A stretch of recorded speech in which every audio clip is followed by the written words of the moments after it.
The hearing will come to order. And without objection, the chair is authorized to declare recess at any time.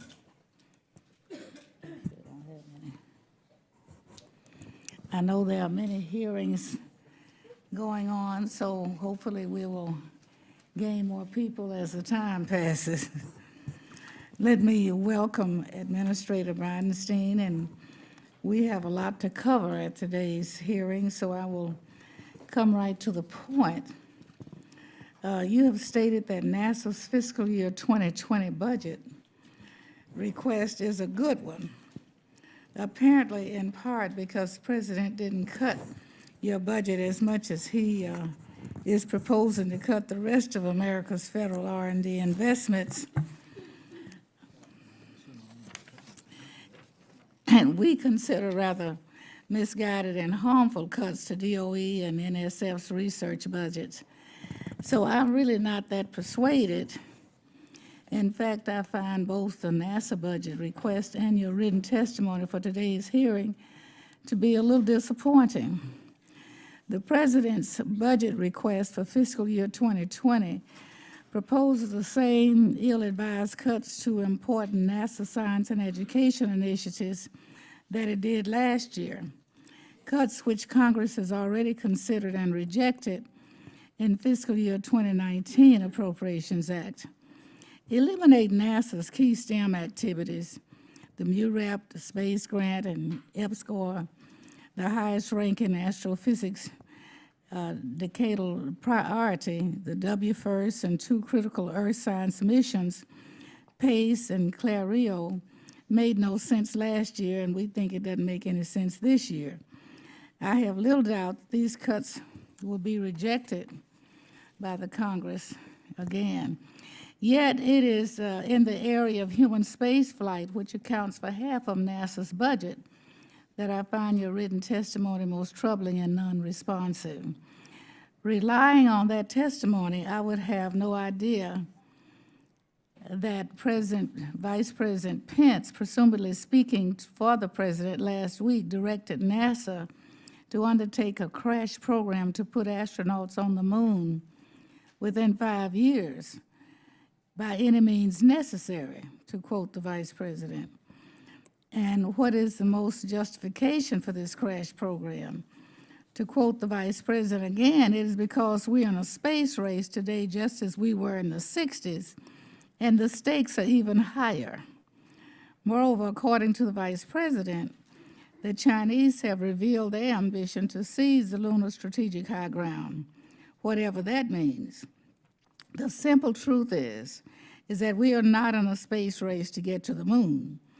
We won that race a half century ago, as this year's commemoration of Apollo 11 makes clear. And using outdated Cold War rhetoric about the adversary seizing the lunar strategic high ground only begs the question of why, if that is the Vice President's fear. The Department of Defense, with this more than $700 billion budget request, doesn't seem to share that fear and isn't tasked with preventing it from coming to pass. However, rhetoric isn't the same as a credible plan, and this committee needs to see if there is any substance to this crash program. The Vice President's directive to NASA came just 2 weeks after the Trump administration submitted its NASA budget request to Congress.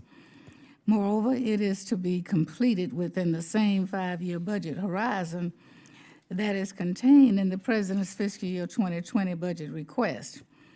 Given the absence of an urgent crisis, it would be the height of irresponsibility for the Vice President of the United States to direct NASA to land astronauts on the moon within the next 5 years without knowing what it will cost, how achievable the schedule is, and how it would impact NASA's other programs.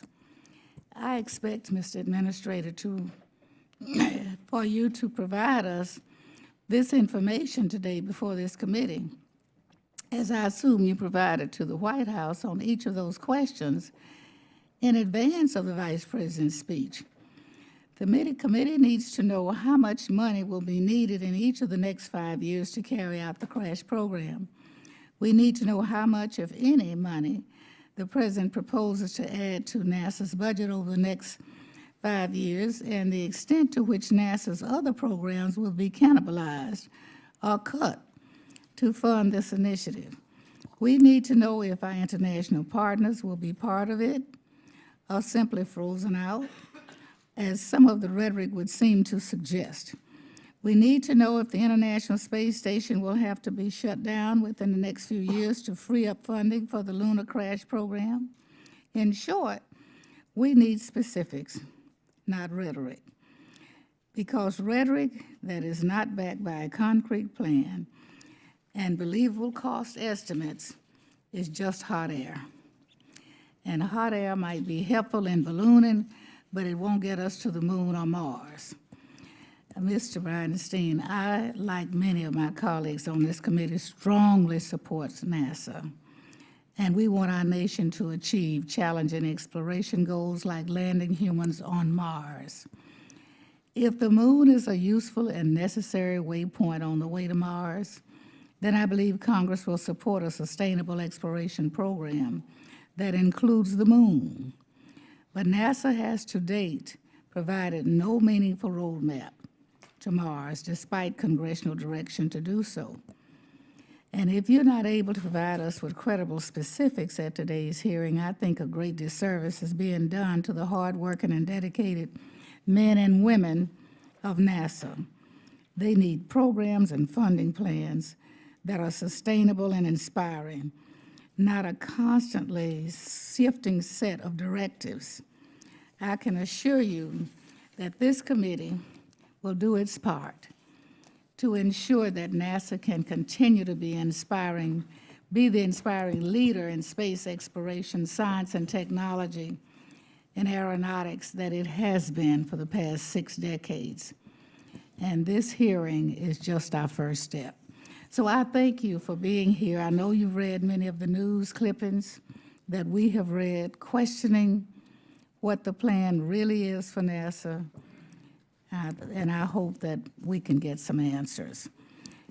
If there are members who wish to submit additional opening statements, you may do so later, but I now recognize Mr. Lucas for his opening remarks. Thank you, Madam Chairman. Our nation's space program is a source of pride. It exemplifies the greatest aspects of our country: the pursuit of knowledge, heroism, technical excellence, perseverance, and the intrepid spirit to chart a course into the unknown. Exploration is in our DNA, and no other nation embraces that gift more than the United States. The Trump administration has harnessed our spirit of exploration and proposed to focus our efforts to pioneer space. By maintaining consistency for major programs like the Space Launch System, Orion, and Commercial Crew, the administration is ensuring that our national goals to explore the Moon, Mars, and beyond will be achieved rather than delayed. This consistency of purpose has also been demonstrated in this administration's funding request. At first glance, the President's FY2020 budget request appears to propose a reduction from FY19 enacted appropriation.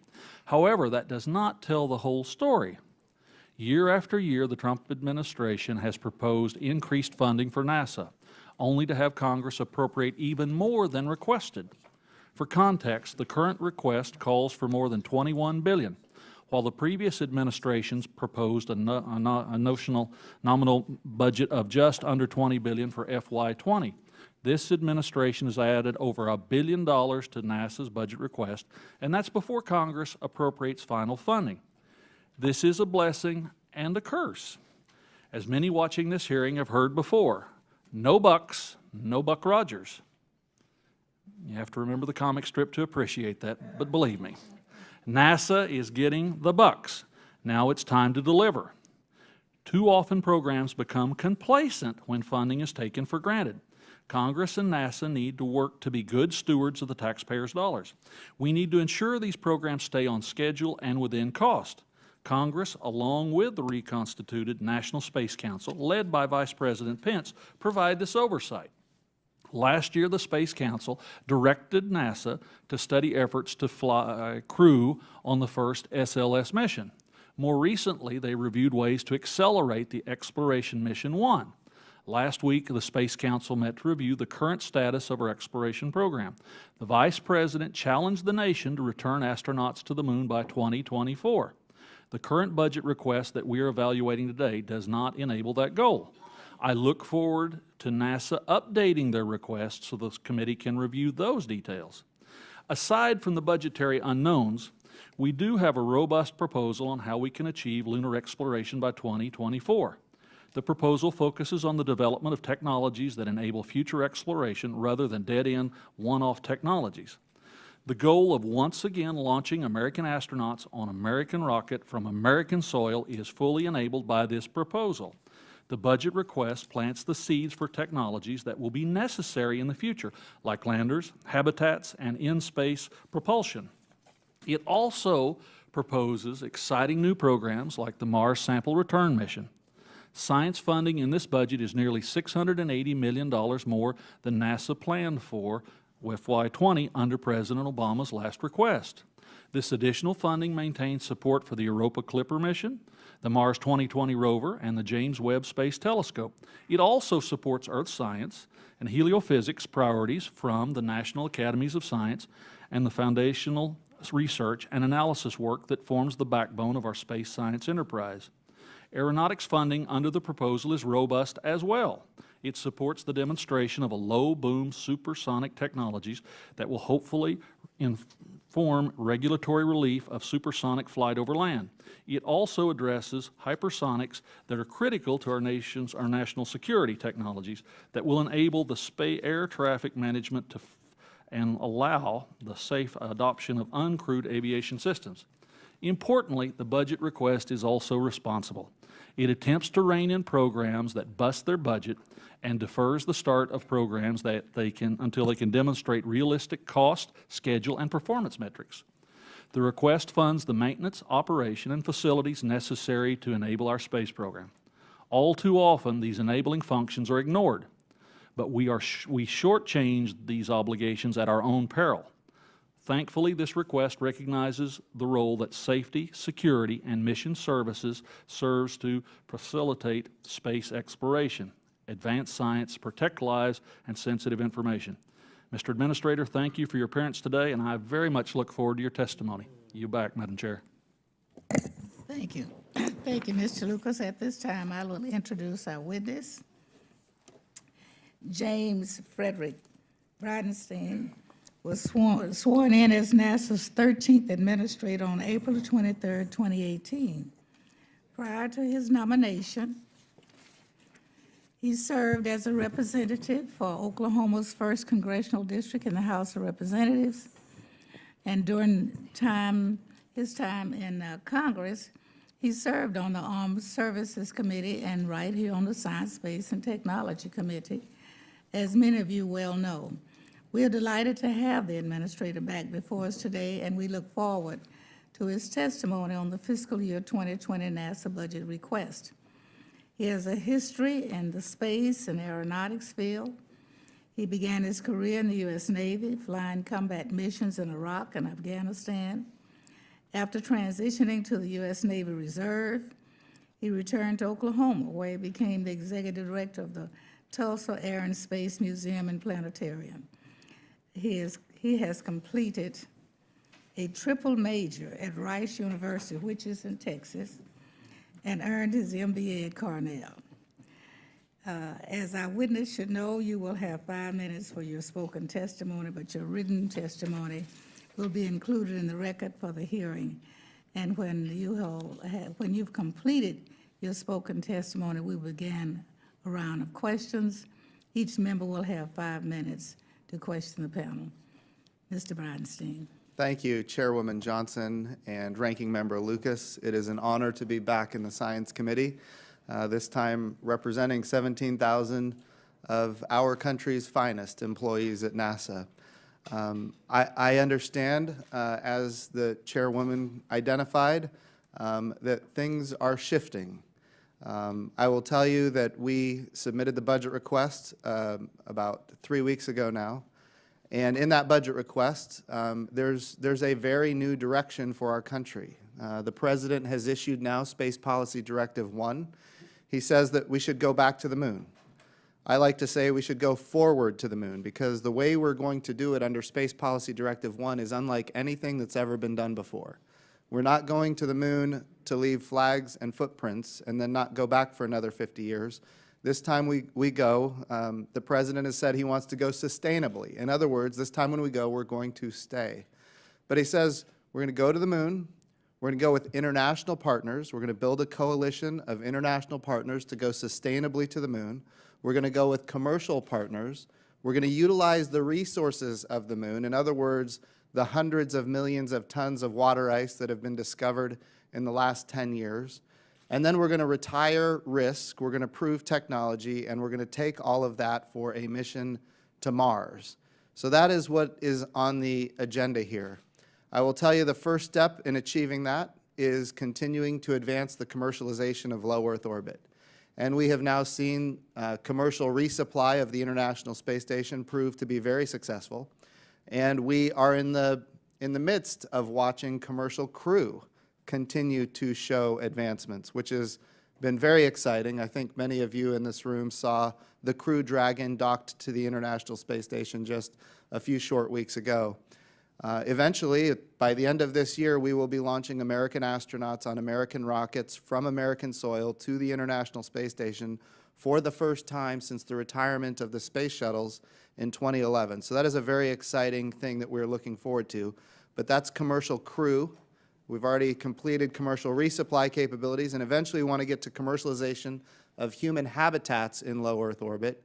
All of this for the point of this. We think it's important, and I know this committee has doubled down on this importance. NASA should be one customer of many customers in a robust commercial marketplace in low Earth orbit. That includes launch, it includes habitation, and we want to have numerous suppliers that are competing on cost and innovation in low Earth orbit.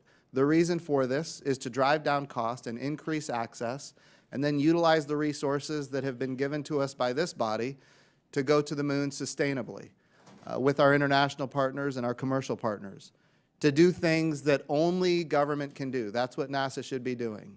And we look forward to advancing that agenda. In this particular budget, these agenda items are embedded in this budget.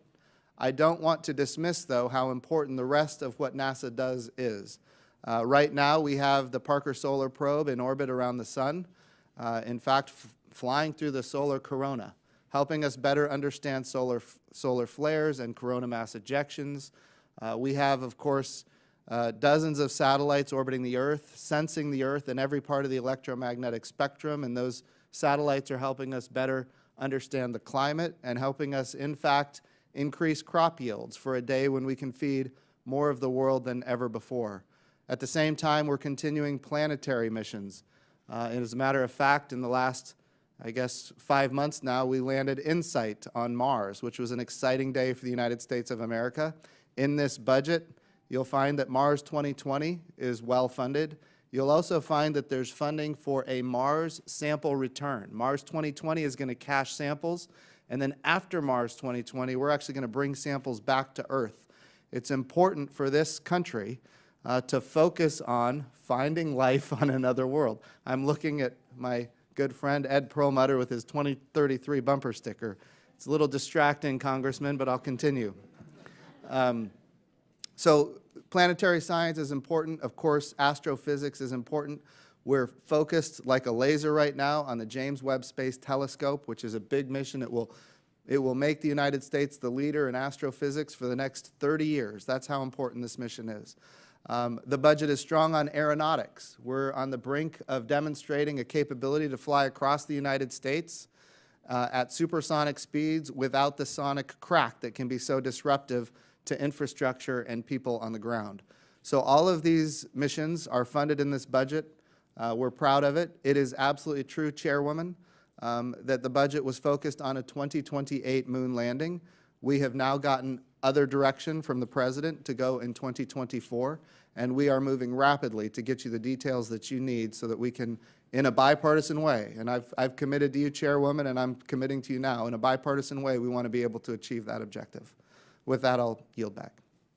Thank you very much. At this point, we will begin our first round of questions, and I'll yield 5 minutes to myself. We appreciate all that you brought to NASA, and appreciate you being here this morning. 2 weeks ago, 2 weeks after the Administrator released the fiscal year 2020 budget request, Vice President Pence announced that the United States would send Americans to land on the moon in 2024, 4 years earlier than the 2028 goal included in fiscal year 2020 request. What is the justification for this crash program? What will it cost, and how achievable is this accelerated schedule? I think it's important for the nation to continue advancing our progress, and for us as leaders of this country to demonstrate a continued advancement. And I think that's ultimately the objective here. I know I just saw Ed Perlmutter put up, Chairwoman, the 2033 bumper sticker. We want to achieve a Mars landing in 2033. In order to do that, we have to accelerate other parts of the program. The moon is a big piece of that. By moving up the moon landing 4 years, we can in fact, and I know you've probably seen the Stippy report at this point, which was called for by this committee, we can move up the Mars landing by moving up the moon landing. The moon is the proving ground. Like I said, if we have to be able to utilize the resources of another world. And on the moon, we now know that there's hundreds of millions of tons of water ice. Water ice represents air to breathe. It represents water to drink. It represents fuel. Liquid oxygen, liquid hydrogen is the same fuel that powered the space shuttles. It's the same fuel that will power the SLS rocket. So we need to utilize those resources. Remember, when we go to Mars, we're going to be there for at least 2 years. Why? Because Earth and Mars are on the same side of the sun once every 26 months. So we need to learn how to live and work on another world. The moon is the best place to prove those capabilities and technologies. The sooner we can achieve that objective, the sooner we can move on to Mars. And that's ultimately the objective here. When were you first told that the Vice President was going to direct NASA to land astronauts on the moon in 5 years? And were you informed before the fiscal year 2020 budget release, or did he ask for you to provide him information on the analysis regarding the crash programs and the cost and the feasibility prior to his speech? So the Vice President and I had conversations about accelerating the path to the moon. And we had conversations about what that might look like, what is feasible, how is it possible. And then ahead of his announcement, yes, he had told me that he was intending to make that announcement, and he wanted to make sure that that was within the realm of possibility. And of course, I told him that I believed it was. Of course, I talked to folks at NASA, and at the end of the day, that's the new direction that we have, and I believe that this is a great opportunity for this agency. I think it's a great opportunity for the country, and I think we can move out on it and achieve it. Thank you. Now, how much funding will be needed in each of the next 5 years to meet the Vice President's 2024 directive? So that goes to an amendment to our budget request, which we are working on right now to achieve. The elements of getting to the moon in 2028 are all present.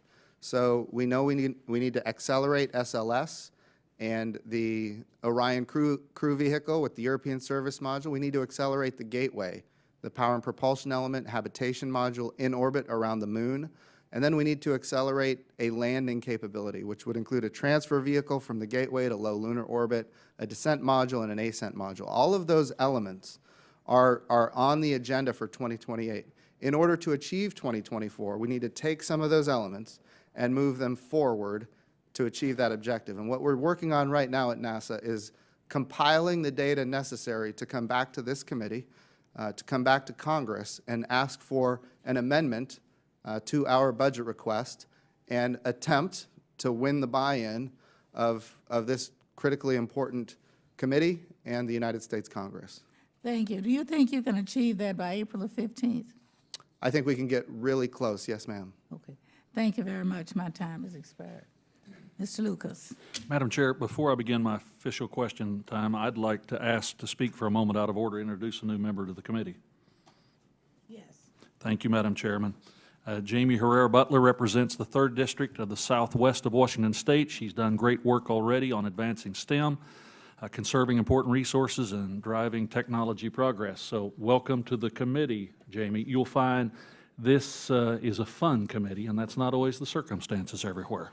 Thank you, Madam Chairman. Thank you, and welcome. And when you mention STEM in any of your conversation, you get my attention. Mr. Lucas. Well put, Madam Chair. Director, this FY20 budget request for NASA is $21 billion and $19 million in change, so to speak. The Obama administration's last request for FY17 planned to request $19.879 billion in FY20. How does the extra $1.14 billion request schedule for this year enable exploration, science, and aeronautics? What's the difference between the two? So the focus now is getting humans to the moon as soon as possible. 2028 was based on the budget request, and the intent, of course, is to not just get humans to the surface of the moon, but prove that we can live and work on another world. And that's really what the extra resources have been applied to. Continuing down that road, the budget request proposes delaying continued development of the exploration upper stage for the Space Launch System that, along with advanced boosters, is necessary to meet the congressional directive to develop a 130 metric ton launch vehicle. Why is NASA delaying that effort on the capacity? Mr. Ranking Member, what we have found is that the development of SLS has proven to be more challenging than previously anticipated. So what we have attempted to do at NASA is focus Boeing on getting the core stage of SLS complete, and then from there we can move to the exploration upper stage. But the key is to be able to launch American astronauts to the moon, and we can do that with an SLS core stage and an interim cryogenic propulsion stage, and then we can get to that near rectilinear halo orbit around the moon where we're going to build the gateway. But the key is, and I agree with you completely, we need an exploration upper stage. The key is we've got to get the SLS built, or the exploration upper stage isn't going to be usable. So we're still committed to developing the 130 metric ton launch vehicle? Yes, sir. In this Because if we're going to throw big things up, we've got to have a big capacity to do that. Yes, sir. In this budget request, the intent was to delay. We have no intent to cancel. We're trying to get SLS complete so we can get humans in the vicinity of the moon as soon as possible. Director, 2 years ago, Congress passed the Weather Research and Forecasting Innovation Act, which I sponsored and featured yourself and Ms. Bonamici as the original co-sponsors. Title III of the Act created a pilot program for NOAA to procure data from the private sector that could be integrated into the National Weather Service forecast. The law also directs NOAA to avoid duplication between public and private resources of data. The goal was to stimulate the private sector to provide data to protect lives and property and ensure U.S. leadership in weather forecasting. The FY20 budget request for NASA proposes to spend millions of dollars on sensors aboard the European Sentinel-6 mission to conduct global navigation, satellite system, radio occultation observations, what a phrase, to ingest into the U.S. forecast. U.S. companies are currently providing GPS radio occultation data to NOAA. This administration, and you in particular, have been stalwart advocates for commercial space enterprise. How is NASA ensuring they're not competing with the private sector? Aside from the direction in the 2017 Weather Act, current U.S. commercial remote sensing policy also directs agencies to rely on maximum practical extent on U.S. commercial remote sensing space capacities for fulfilling imagery and the needs of the military, intelligence, foreign policy, homeland security, and civil users. How are we balancing that public-private? Sir, this is a critically important issue that our nation needs to be focused on. As you are aware, GPS radio occultation under laws passed by this committee and this Congress have enabled us to, for the first time in history, use commercial GPS radio occultation data and ingest it into our data assimilation systems and our numerical weather models, and in fact derive results that are meaningful. In other words, commercial data is no longer going to be really just a pilot program, but we're looking to operationalize that commercial data because of the work of this committee. And for that, I will tell you, our nation is grateful. As far as the operational use of GPS radio occultation data from our European partners, NASA is not involved in that. I would defer to my NOAA colleagues on how they intend to I guess, work that issue. But know that commercial data is a critical piece of the mix, and I'm happy to take that and get you a more complete answer after talking to my NOAA colleagues. We'll follow up because we certainly don't want to push private industry out of the spectrum as hard as you and I work to make that possible. Yes, sir. With my remaining moments, Madam Chairman, I have the privilege of also introducing one more new Republican member of the Science Committee. Jennifer Gonzalez Colon represents Puerto Rico, which has a large R&T industry and a commitment to innovation and research. Jennifer is also a proud graduate of a STEM magnet high school, and she's told me she's excited to work on promoting STEM education. So you have another ally, Madam Chairman, when it comes to STEM. Thank you very much. They can keep on coming. Thank you. Yield back, Madam Chairman. Thank you very much. Ms. Bonamici.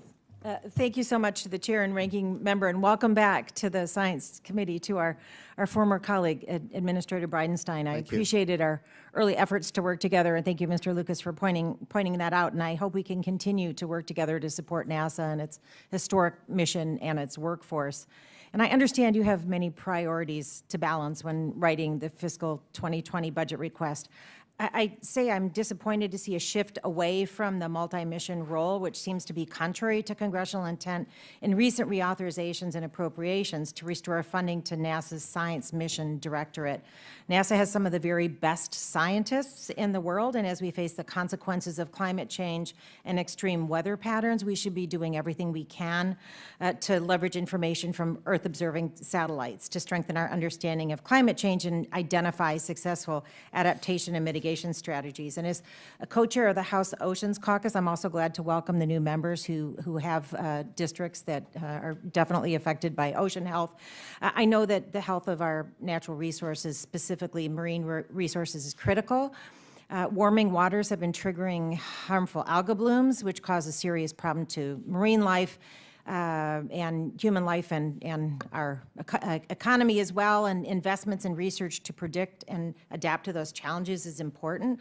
So I'm looking at NASA's PACE mission, the Plankton Aerosol Cloud and Ocean Ecosystem mission, that could help us understand algal blooms and their relation to other environmental events, for example. So that's scheduled to launch in 2022 and will improve NASA's satellite observations of ocean ecosystems and the atmosphere.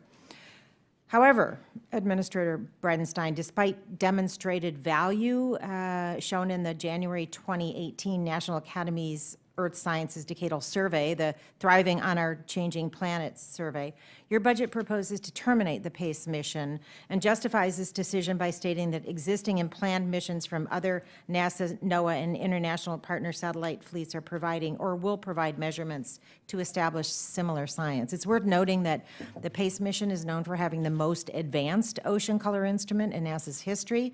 So what are the other federal government and international satellite efforts that are providing, or you say will provide, similar results? And is there a consensus from the scientific community that the same data products of the same quality that would have been in the PACE mission will be delivered from other missions? So, and did you consult with other scientific researchers involved with PACE before making this decision? So that's another important question. Know this, Congresswoman. As of right now, PACE is funded by Congress, and we are moving out on it very rapidly. It is a good mission, and NASA believes in it, and we're working very hard to achieve its launch in 2022. It is also true that it's early in the development phase, and when we consider all of the things that we're balancing, that was one of the casualties of ultimately making decisions in a constrained, budget environment. But it is also true that there are other missions that NASA has and our international partners have that help us characterize the color of water. Specific missions that I can take that for the record and get back to you what those instruments may be and on which satellites.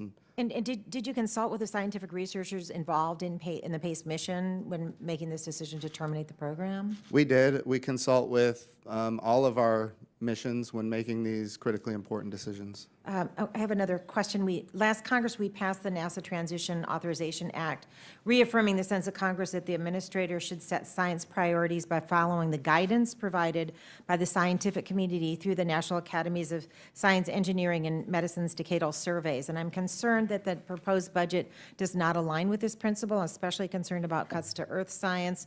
Can you explain the lack of funding in your budget request to initiate missions and implement the most recent earth science decadal survey? And based on your fiscal 2020 request, when could we expect decadal surveys missions to be initiated and launched? And when will they be funded?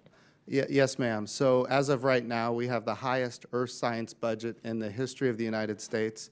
And if you look at our earth science budget compared to that of all the other nations of the world, if you add up the European Space Agency and Canada and Japan and Russia, our partners on the International Space Station, collectively their GDPs are higher than ours, and we're about equal to spending as much as all of those nations combined on earth science. I think our earth science budget is very good. In fact, this particular earth science budget request is higher than 5 of the budgets that were enacted under President Obama, which is a solid, I think, position to be in. And I know you and I have talked. My commitment is and will be to do everything possible to make NASA an apolitical, bipartisan organization. I want to drive consensus, and the way we get consensus is to listen to the decadal surveys from the National Academy of Sciences, and to the best of my ability, I have done that, and my commitment is to continue doing that. Thank you. My time has expired. I yield back. Thank you. Thank you. Mr. Posey. Thank you, Madam Chair and Ranking Member, for holding this hearing. It certainly is good to know that our days of reliance on others for human access to space are limited. And great to see you back here, Mr. Bridenstine, as Administrator. Thank you.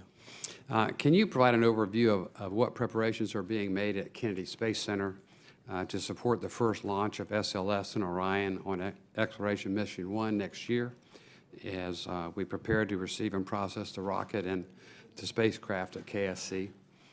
What activities are taking place now to ensure that smooth stacking, integration, and rollout will all happen? Absolutely. So at Kennedy, the exploration ground systems are key. Of course, having a mobile launcher is key. Those are under development and getting very close to being ready. The first SLS, we have had some delays with, as I've already explained.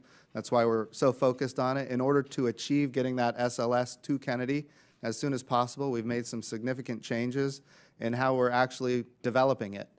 We have found that, and we did not know this ahead of time, we have found that the engine section of the SLS is actually on the critical path because of the complexity that was unanticipated. And the challenge is the rest of the SLS rocket was dependent on that section being complete before it could be integrated. And that was based on a property, plant, and equipment limitation that we had. So what do?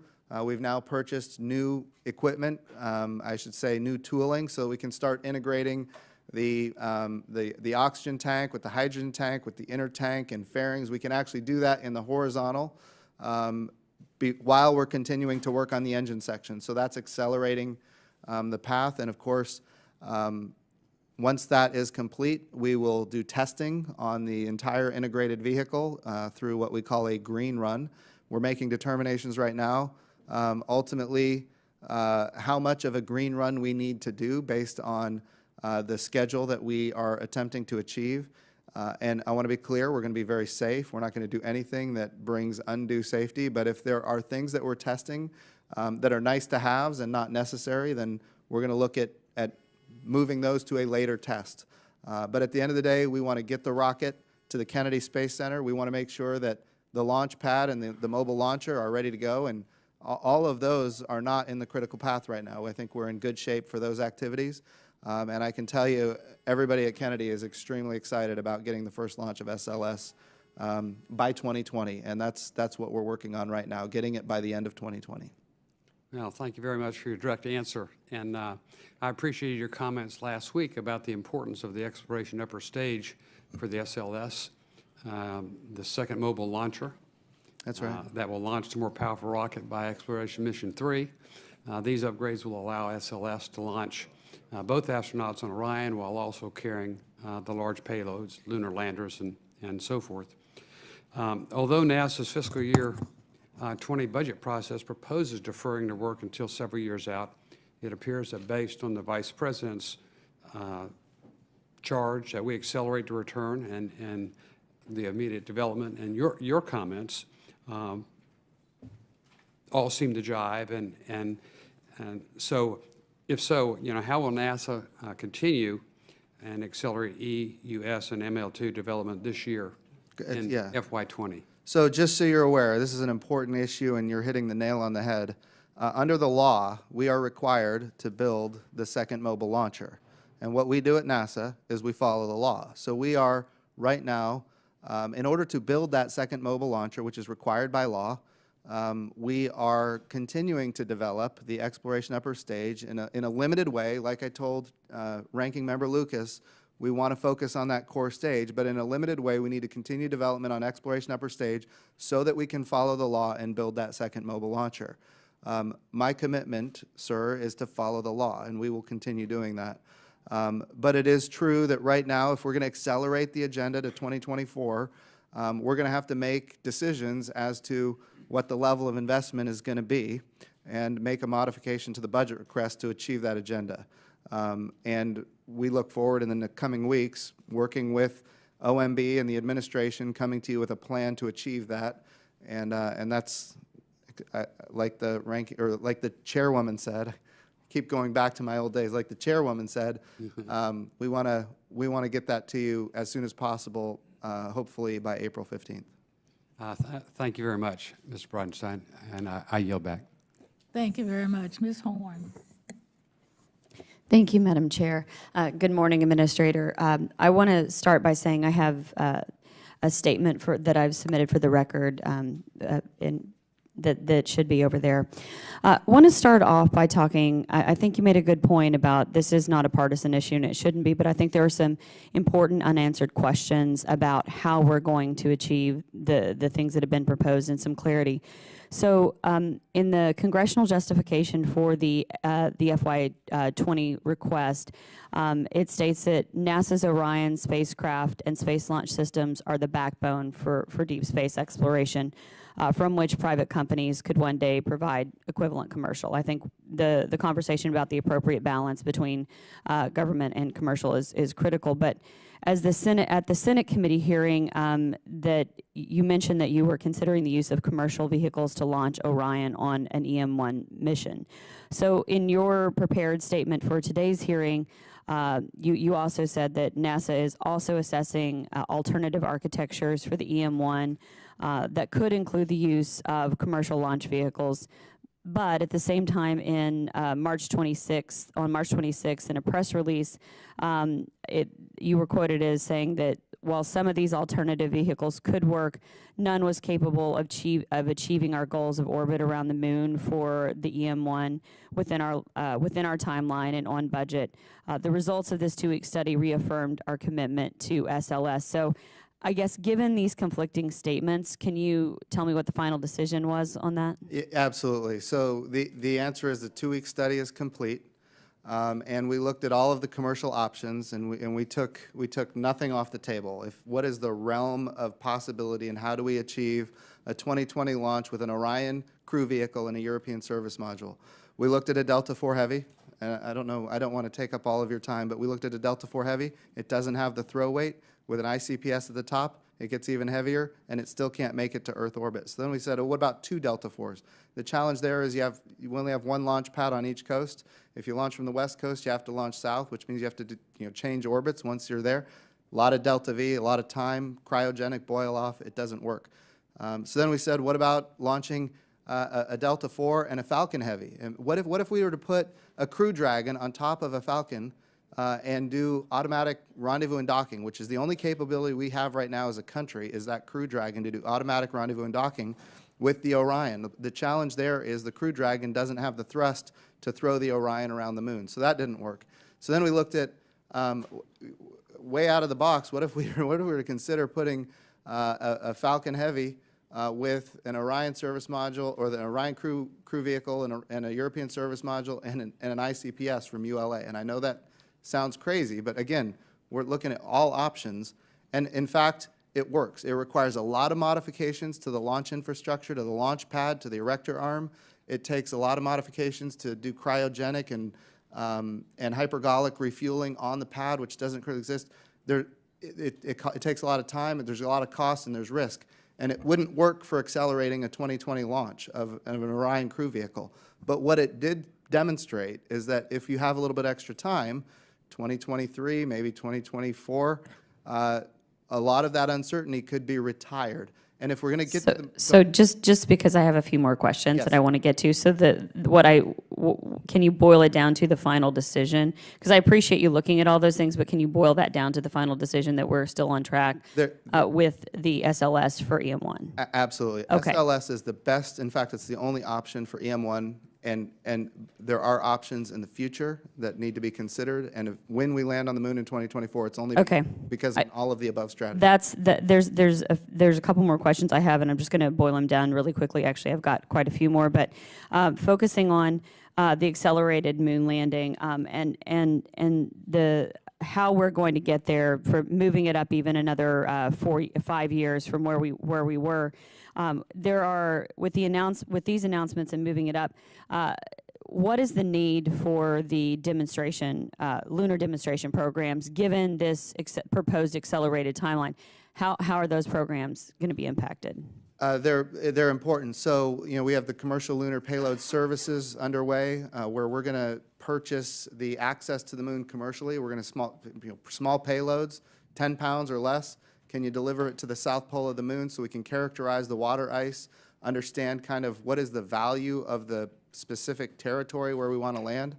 So those missions are underway right now. They're critically important to helping us understand where, when we land humans on the surface of the moon, where we want to place those humans. Okay.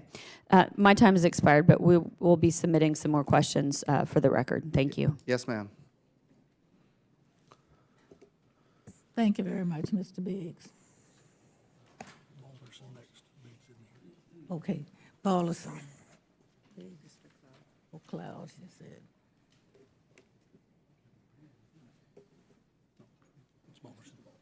Balderson.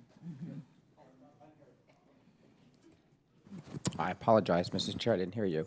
Good morning. Good morning. My first question to you would be, the FY20 budget request calls for the elimination of NASA Office of Education. I believe that we need to be encouraging hands-on STEM education, which NASA has supported in the past. Could you elaborate on how NASA will continue to support STEM education while zeroing in on the education account? Absolutely. So NASA does this all the time through the various mission directorates. NASA does it all the time through the various centers across the agency, and we do it when we partner with universities with critically important projects and programs for the agency and our exploration mission and our planetary science missions. So we have a broad kind of STEM agenda that is funded in a whole lot of different ways. That specific Office of Education is a small piece of everything that we do. I can give you an example. A couple of weeks ago, I was at a FIRST Robotics event, and there were thousands of kids there. NASA sponsors it to the tune of about $4 million annually. Why? Because if you look at the people that are building our robots that are currently on Mars, they were participants in FIRST Robotics when they were coming up through school. So that's an amazing program that has paid dividends for NASA and, in fact, for the country. And so what we like to do is focus on areas where we know we're getting a return for the agency and a return for the country. And again, given the constraints of the budget, we've decided to focus on those areas. Okay. Thank you. I have one more question. In your testimony, you talked about the importance of the Lunar Gateway in order to continue manned missions beyond the low Earth or orbit. I think it's important to recognize the hard work being done at NASA, the Glenn Research Center, which is just north of my district in Ohio. My team had the chance to tour the facility that is working on the development of the power propulsion element at NASA, Glenn, and found the work to be fascinating. Could you talk about the importance of work being done at research centers around the country? Absolutely, and that power and propulsion element that's going to be part of Gateway, when we talk about Gateway, some people think of it as like a space station in orbit around the moon. It's very different. This is, in fact, it's a reusable command and service module that is going to enable our astronauts and our robots and our landers and rovers. It's going to enable us more access to more parts of the moon than ever before. And the reason that's possible is because of that power and propulsion element. Solar electric propulsion at thrust values that are greater than we've ever been able to achieve before with solar electric propulsion. So that's very high specific impulse. It means that the fuel is going to last a long time. The goal is for the Gateway to remain in orbit around the moon for a period of 15 years to be able to go from that near rectilinear halo orbit all the way up to the L1 point and the L2 point, which enables all of our capabilities to get to more parts of the moon than ever before. So that power and propulsion element is critical. Thank you very much. Madam Chair, you're back my remaining time. Thank you very much, Mr. Perlmutter. Thank you, Madam Chair, and Mr. Bridenstine, thanks for being before our committee today, and it's good to see you. I initially, when I came in, I was disappointed in the report that came back on the pathway to Mars, because they basically said, well, given the constraints that NASA faces and budget and all this stuff, we don't think we can get there for a long time, was more or less what they said, which really was disappointing to me. And quite frankly, I was very encouraged by your initial comments to the chairwoman about the desire to get to Mars by 2033. And I don't mean to be a one-trick pony on this, but I think it drives a lot of other conversations. And so, you know, it's a responsibility of the Congress to provide you all with the resources. And the pressure that you felt from the White House, and not you, but NASA, to accelerate returning to the moon, you know, being able to survive on the moon for extended periods of time. Quite frankly, for me, I'm okay with that, because I think it accelerates the effort to get to Mars, which I think is the underlying driving force here for inspiration, as well as for NASA to just really expand and continue to expand its capabilities and its imagination. So I really don't have too many questions. My responsibility is to continue to talk to this committee and to others about this goal. Something that's interesting, and this is sort of outside of the context of this committee, is when Vice President Pence says we're in a space race or we've got competition, there is an element of national security that is attached to that, somewhat. It's not just the civil side of our budget that is implicated in that. And so I'm going to be turning over every stone to provide the resources so that you guys, the technical, the science, all that stuff, to get this done. And I'll just have an open-ended statement to you about that, and you can respond. I will tell you, Congressman Perlmutter, your leadership on this has been amazing. In fact, when I came over here, I said, look, I'm going to see my friend Ed Perlmutter, and I need to get a bumper sticker that says 2033 on it. I didn't have one in my office. Don't know why I didn't have one in my office. I should have. But I walked into an office just down the hall, and I stole one from somebody who works at NASA. So just know that your efforts have been felt and seen and heard throughout NASA, and we're grateful for it. And we are doing everything we can to accelerate that agenda, because you're right, Mars is in fact the horizon goal. The moon is the tool that we need to get to Mars. The glory of the moon is it's a 3-day journey home. We have seen what happens when there's failure on the way to the moon. With Apollo 13, people can make it home safely. If that were to happen on the way to Mars, it would be a very bad day for the country, and we don't want that to happen. So the moon is the tool to get to Mars, and we're doing everything we can to accelerate. Thank you. I yield back. Thank you very much. Mr. Gonzalez. Thank you, Madam Chair and Ranking Member, for holding this hearing today, and obviously a big thank you to you, Mr. Bridenstine, for your work for our country and with NASA. Like Troy, I have the distinct honor of I represent Northeast Ohio, he's Central Ohio, and we're home to the NASA Glenn Research Center, as you know. Quintessential research center for achieving NASA's vision and mission.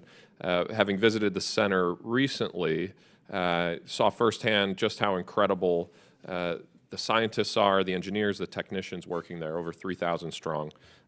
Just absolutely amazing work. As you may know, Midwest has suffered from the loss of manufacturing jobs over the last decade. Look no further than our recent closing in Lordstown at the GM plant. It's my belief that in recent years, certainly with the Glenn Research Center, NASA has underutilized the commercial aerospace resources and human capital of Ohio and nearby states. What can you do or think about to ensure that Midwest capabilities and capacities are recognized in the procurement and development of goods and services obtained by NASA? That's another very important question. We are working every day at NASA to make sure that we're taking advantage of all of our centers and all of the talent that we have. And we always consider the talent internal to our agency before we go outside the agency. And what you know very well is we have a lot of talent. The power and propulsion element, as we just discussed, is a critical piece of the future architecture. But the aeronautics capabilities of Glenn are really second to none. We're talking about wind tunnel technologies. We're talking about the ability to test engines, to increase fuel efficiency, to, in fact, improve, the environmental standards of aircraft. All of these things are being done at Glenn in a very meaningful and positive way. And they have implications for our country when we talk about exports, when we talk about how important our engine manufacturing is around the world. We are able to maintain this very cutting-edge capability in the propulsion sector of the aviation market because of the efforts of people at Glenn and other research centers throughout NASA. Thank you. And then shifting gears, in your testimony you highlight the importance of aeronautics and the U.S.'s leadership in the global industry. As Russia and China continue to make investments in their domestic aerospace sector, I think it's more critical than ever that NASA continue to lead in the fundamental research that will help the U.S. aerospace sector remain competitive, especially in commercial aircraft and autonomous passenger and cargo systems. Administrator, can you talk about how important the aeronautics research that NASA conducts is to our aviation economy and how NASA can better position itself to ensure the U.S. is a leader in aviation research? So kind of take a strategic lens on it, if you could. Absolutely. So what we have to think about is what does the future of aviation look like, and how does the United States of America remain preeminent in that space, really for our own economy and for exports. And that's really where NASA plays. There are some very leading-edge investments that might be too high risk for a for-profit company to invest in, but we can come alongside and support them in that effort. And we've done that. I don't know if you look at engines these days on aircraft, and as a pilot, I look at these engines, I'm like, man, these engines keep getting bigger and bigger, and the point now where the engines are flat on the bottom because they'll hit the ground, that kind of thing. What is driving that? Well, these are reduction gear capabilities developed by NASA with partnerships with our commercial industries, ultimately so that we could increase fuel efficiency, reduce noise, and have better environmental standards without losing any kind of power or thrust. So those bigger turbofans are a direct result of NASA investments, and we want to keep doing that. It's also important to note a couple of other things I think are important. We want to be able to fly from New York to LA in a matter of 2 hours instead of 6 hours. We want to have an ability to fly supersonic across the United States without a sonic boom that is disturbing to people and infrastructure. That technology is being developed right now so that at the end of the day, FAA can give us a determination that it's perfectly okay to fly supersonic over the United States. We're working on that. And then when we think about urban air mobility, the idea that you can order something and have it delivered to your front door with, no kidding, a drone in a matter of minutes, that capability is on the horizon. And eventually, the idea that we're going to be able to fly humans across a city and avoid traffic with urban air mobility. Like, we need to be thinking about that today. There's billions of dollars of investment going into these activities all over the world. The United States of America needs to be in the lead. I completely agree with you. Thank you for your time, and I yield back. You bet. Thank you very much, Dr. Foster. Thank you, Madam Chair, and thank you, Administrator. Let's see, a quick question on the 2024 launch date. Who made that decision to change it by 5 years? That was a decision by the President of the United States, announced by the Vice President of the United States.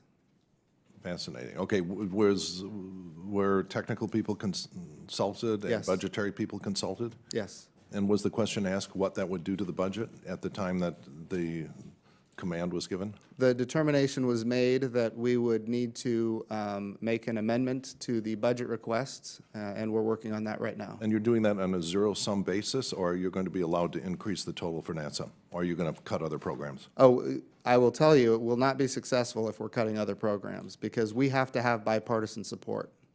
So you will be asking for an increase. And was it specified who would be taxed to do that?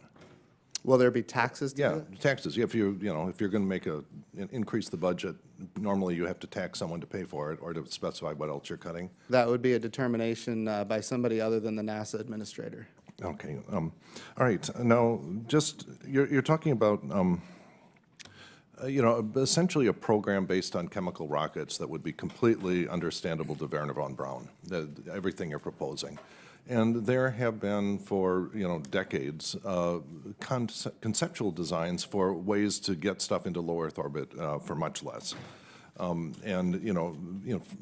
example, these are things like electromagnetic launch systems, air breathing systems, space elevators, Lofstrom loops, all this sort of stuff. And it seems like you're spending a negligible amount of stuff that actually has a chance to reduce the cost of getting stuff into low Earth orbit. And is that something that bothers you, or have you considered moving the needle on that so that actually we have a chance 50 or 100 years from now with having space be affordable to people, which I think is pretty clearly not going to happen if we just keep using chemical rockets again and again? That's an important question. You're absolutely right. Chemical rockets are expensive. We're making really great advancements right now on the reusability of rockets, which is driving down cost and increasing access. That's not a major effect. I visited SpaceX, when this was still conceptual, hadn't been proven yet, and I asked the question, okay, if you reuse the booster, how much, let's say it all works and that they're able to do it. You reduce your capacity to low Earth orbit because you have to retain fuel to land the booster. You have to go and take stuff apart, respace, qualify everything. How much money do you actually save? And the answer from the engineer at the time was you save 17%. That is not transformative. We need a factor of 10 in the reduction of costs, not whatever number you get from reusability of the first stage booster. So you have to spend money on transformative technologies, and I don't see that anywhere in your budget. And is that how do you view that trade-off? So I think, again, I think it depends on what your definition of transformative technologies are. I will tell you something that could get a factor of 10 in the cost to low Earth orbit. Okay. Look, if there's a way to get a factor of 10 reduction in cost, I'm all for it, and I'd love to hear your ideas on it. I know you're a physicist, and I'm all ears. It relies on fundamental research. If you want to make the space elevator work, you got to get long carbon nanotubes in mass production. These are things where they're good ideas on how to spend the money. But if you concentrate more and more on let's go to the moon with the exact same technology we used 50 years ago in the next 5 years, the money that's spent there is not being spent on something that can actually make space accessible to large numbers of Americans 20, 30, 50 years from now. So I urge you to rethink the trajectory you're on. In a similar way, space nuclear power is something that you're working on. And the trade-off the decision you have to make early is whether you're going to use weapons-grade material or non-weapons grade material. It's my understanding that for nuclear space propulsion, you have settled on low-enriched, non-weapons usable. And that's correct. Yeah. That's what we Correct. currently use. Yes. And on the other hand, it appears you're not heading in that direction, at least initially, for space power reactors. These are things that would be used for potentially on satellites, potentially on lunar or Mars bases. Sure. And a future where every spacefaring nation has a big inventory of weapons-grade material to service the reactors that they are using all over the moon and all over Mars is not a very safe space environment. It's I've spent some time looking into it. There will be some small performance compromises in going with low-enriched, non-weapons grade material. But I really urge you to look hard at keeping alive the prospect of having an international collaboration to develop workable, non-weapons grade based materials that the whole world will use. And I will look at those options. thank you, I appreciate You it. bet. Thank you very much. Mr. Cloud. Hello. Oh, hey. Way over there you here. are. Good to see you. Good to see you. Thanks for being here. You certainly probably have the funnest job in the room. I agree. And it's certainly exciting what's going on in space right now. Not only is it exciting, it's necessary and noble, the work that's being done. NASA certainly is part of our national heritage, and what's going on is necessary. This renewed space race is certainly essential, not only from the exploratory side of science and those kind of things, but from the national security standpoint, when we see China and all they're doing to take the high ground, and in an information economy, who controls space controls the information, and it's just essential, of course, that we continue to lead in that front. My question has to do with you inherited, if you talk to GAO, or the Government Accountability Office, I'm sorry, I got that backwards, GAO, they have NASA on the high risk for waste, and have actually downgraded them. Now, this is what you walked into. I'm wondering what we're doing, because as we prioritize how important it is to spend the certain levels of money, I think it's just as important that we prioritize the efficiencies.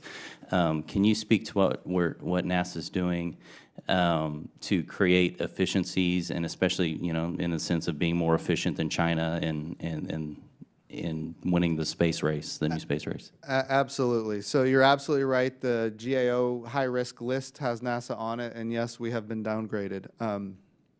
So the reason we're there is because we have not been good at maintaining schedule, and we have not been good at maintaining cost.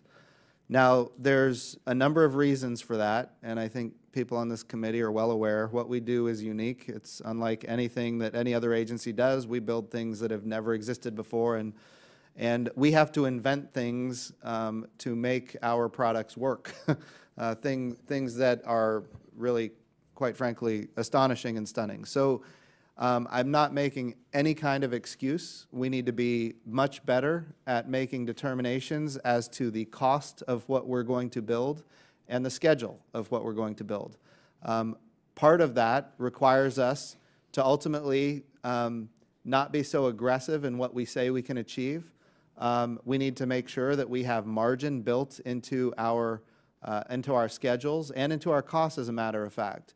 NASA is very ambitious as an agency. It's a culture that, in fact, it's a kind of a good thing. Everybody wants to work really hard to achieve just amazing and astonishing things and do it yesterday. But sometimes we need to be more realistic, and that's part of what we're trying to get fixed.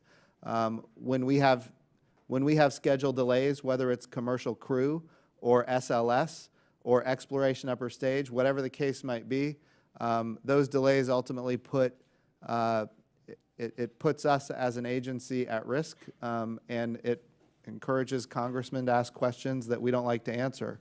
So we've got to get better at making those assessments, and we're working on that. I think of, for example, there's an Israeli space company landing, or that in the next few weeks we think will land on the moon, the first commercial company. What's going on in the commercial industry?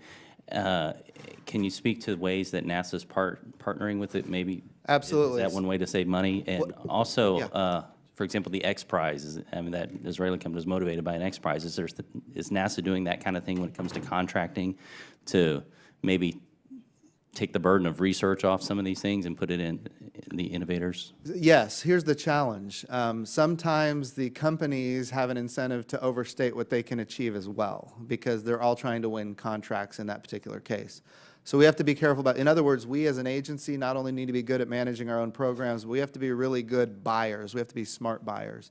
And in fact, I would argue that it could be said that as we have turned more to commercial industry to provide capability, we have lost, in some cases, the intellectual capital necessary to be a smart buyer. So on one hand, yes, you're right, we can outsource some of those challenges. On the other hand, we still have to meet schedule and we still have to meet cost. And we can't rely on somebody else to tell us what that schedule and cost is, because sometimes they're not right either, and then we're held accountable for it. So we have to be careful with how we go about that in the future. But the X Prize, you mentioned Space IL. We are partnering with Space IL, which is that little Israeli company. They're going to be landing something on the moon for $95 million worth of investment, which is a radical change in cost for anything that's ever landed on the moon previously. NASA is a partner with them on an instrument that's on that vehicle. We are also providing our deep space network to support them with communications, which is unique to us. So we're a partner with them. We're proud of that. And we have our own program domestically for commercial lunar payload services, where we're going to have, we have already signed up 9 companies that we have assessed are able to deliver small payloads to the surface of the moon. And we're looking forward to, in fact, we have already put out the first task order, and we're looking forward to seeing what industry is going to be willing to provide from a domestic perspective as far as landing small payloads on the surface of the moon. All of these things are critical capabilities, and in some cases they help us with the GAO high-risk report. In other cases, it could actually put us in more risk, but we have to be more careful about how we go about telling you and others about our schedule. As much as we want to tell everybody we're going to get there yesterday, we need to be really careful about that. Thank you. Thank you very much. Mr. McAdams. Thank you, Madam Chair, and thank you, Administrator Bridenstine, for your time and for your testimony to the committee here today. NASA enjoys an incredible reputation with the American people, and and with myself as well. And I'm excited to hear more about the inspiring plans for the future of our nation's space program. It's been an interesting and informative dialogue today. Utah, my home state, has a proud heritage of supporting human space exploration as well, from the building of the reusable solid rocket motors that boosted the space shuttle's 135 launches from 1981 through 2011, to the updated versions being produced for the Space Launch System, or SLS, to take us back to the moon and beyond, as we've been discussing today.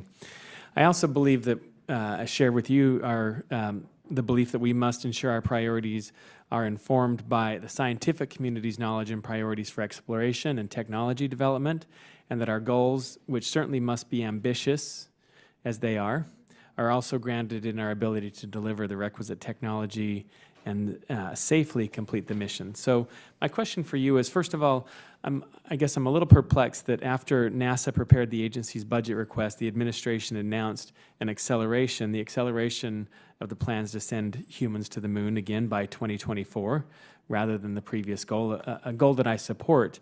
And while I think that objective is laudable, I'm concerned that given what appears to be a lack of planning for such a goal, that NASA still has a lot of questions to answer to achieve that mission on such a short time frame. So I'm also pleased to hear your ongoing commitment to the SLS, but how would this budget speed up SLS development and readiness, particularly in light of its important role in the accelerated mission schedule?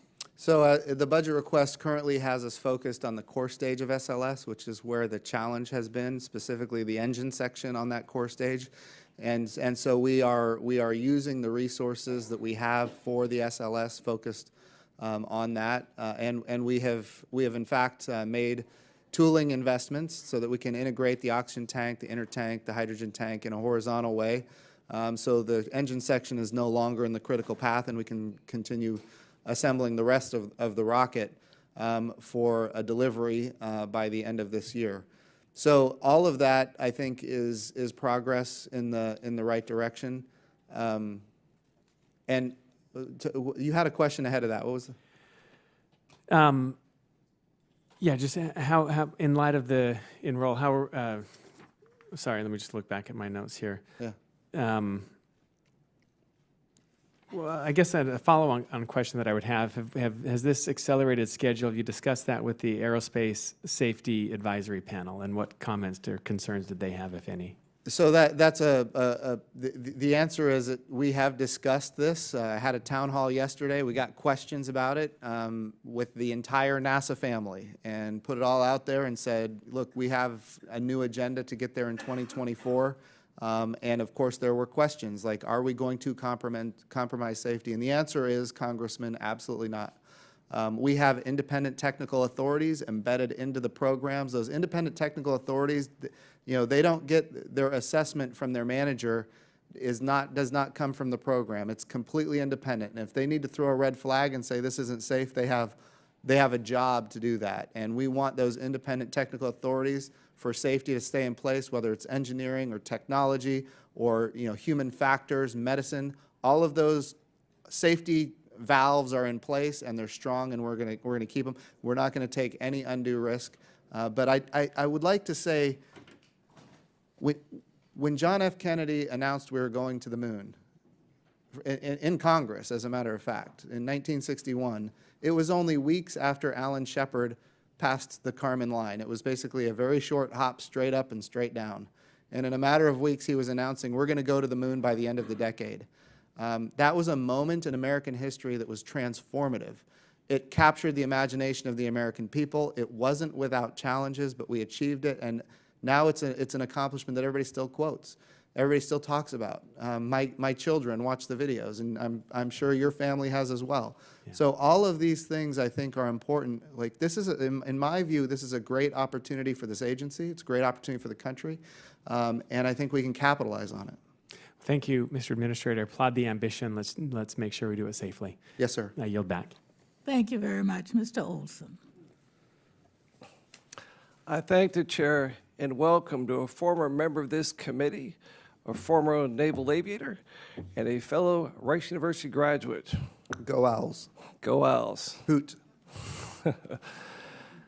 Before I ask you questions, I'm compelled to make some comments on Vice President Pence's vision of going to the moon in 5 years. We all know NASA's attitude from Apollo 13. Failure is not an option. But listening to my colleagues from their side of the aisle, that phrase may now be, failure is the only option. I remind my colleagues, the young president, John Fitzgerald Kennedy, told the American people at our alma mater, Rice University, and this is a quote, "I realize that this is in some measure an act of faith and vision," end quote. "We choose to go to the moon in this decade." He said that on September 12th of 1962. Neil Armstrong said, "That's one small step for man, a giant leap for mankind," 6 years and 311 days after that inspiring speech. We can go back to the moon if we make the commitment in 5 years. And I think to go to Mars, we have to go back to the moon first. The moon should be the place we train for going to Mars. A few examples. The moon's gravity is 1/6 of our gravity. Mars is 1/3. You talk to Neil Armstrong, I did before he passed on, or Buzz Aldrin. They tried to walk on the moon. Within minutes, they learned how to hop to get around. My point is we have a great pool by the Johnson Space Center. They can train there, but it's not actually working in the atmosphere of the gravity we have between Mars and the moon. We have one difference, too, about going to the moon in the 60s and days. We have the rocket being built right now, the SLS. It's going forward. It's online. It may be ready to fly in the next couple of years. The Saturn V came out of nowhere to go flying. We're way ahead of the curve on that one. We have the crew vehicle. This committee saved the Orion capsule when it was killed with the previous administration's destruction of the Constellation project. We saved that capsule to take human beings, Americans, back to the moon, to Mars, and beyond. It's been mentioned, too, we have to have bigger rockets to go to Mars, faster rockets. Right now, the moon is about 2 days away with the current rockets. Jim can tell you Mars is probably 3 months, 4 months, 6 months. 7, maybe. 7 months. Yeah. That means people have to have food, they have to have water supplies. That's going to be one big, heavy rocket. Have to have new propulsion system. For example, former astronaut named Franklin Chang Diaz has what's called it's draw a blank on here, but it's basically a rocket. It keeps accelerating. Jim was reminding me what the rocket's called, but it goes faster and faster. Not the speed of sound, but the speed of light. Maybe get to Mars within 3 weeks as opposed to 3 months. Also, there's a big belt of radiation between Earth and Mars. We've never been through that with humans. We have to learn how we get through that band and keep humans alive. So my question to you, my good colleague, Administrator Bridenstine, do you think going to the moon helps us get to Mars? Without question. In fact, I would argue you cannot get to Mars unless you use the moon as a tool to get there. What I'm talking about is we need to learn to live and work on another world. You don't want to try that for the first time when it's going to take 7 months to get home. And by the way, you've got to be there for 2 years before you try to come home because the Earth and the moon are not going to be on the same side of the sun. So the moon is the proving ground. We have to learn to live and work on another world. We've proven, going back to Apollo 13, we have proven that you can come home safely when something goes wrong during a moon mission. If we were to do that on the way to Mars, it would be devastating. And recall Franklin Chang Diaz rocket's called the plasma rocket. Basically goes faster and faster and faster. One question about China. Yeah. As you know, Apollo 11 left a plaque on the moon that said, the last line was, "We came in peace for all mankind." I guarantee you, if that's China put a plaque on the moon, it'll say something like, "We came to make the moon ours." Look no further than right here on Earth, the South China Sea. China has torn apart pristine reefs, 6 of them, to make bases out of them. Do we think they'll change their attitude going to the moon as opposed to what they're doing here on Earth? Or should we ramp this up and go to the moon ASAP? You're asking me? I'm asking you, yes, sir. Well, I think we should go ASAP. But it's also true, just as you identified, when you talk about a plasma rocket, the idea is when you think about a rocket, you've got 2 things. You've got mass that comes out of the back end of the rocket, and you've got how fast that mass is going.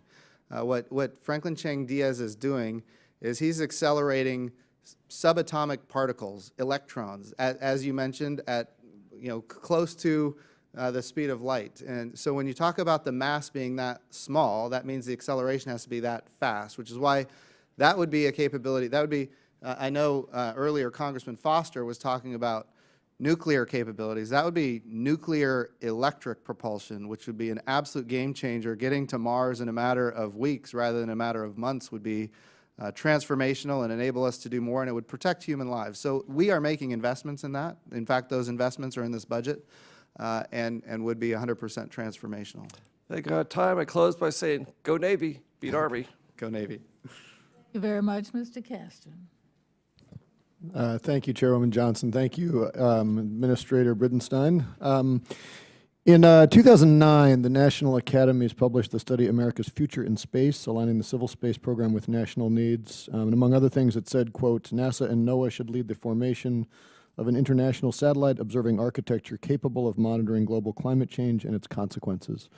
Congresswoman Bonamici also brought up the 2018 Earth Science Decadal Survey, which prioritized the measurements that would be taken from 2 missions, the PACE mission that she mentioned, and the Clario Pathfinder mission. Both of those missions, I think, are widely regarded as crucial in helping us measure how our climate is changing and to plan mitigation and adaptation policies.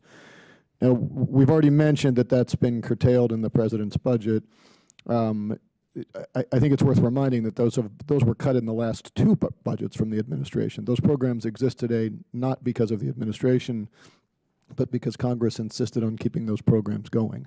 And we are, sir, keeping those programs going, and we're moving rapidly to get those programs online. Well, but as you've mentioned, they're being curtailed now because of the changes that you're putting in place. And so you had mentioned that there was a budgetary pressure to terminate those missions.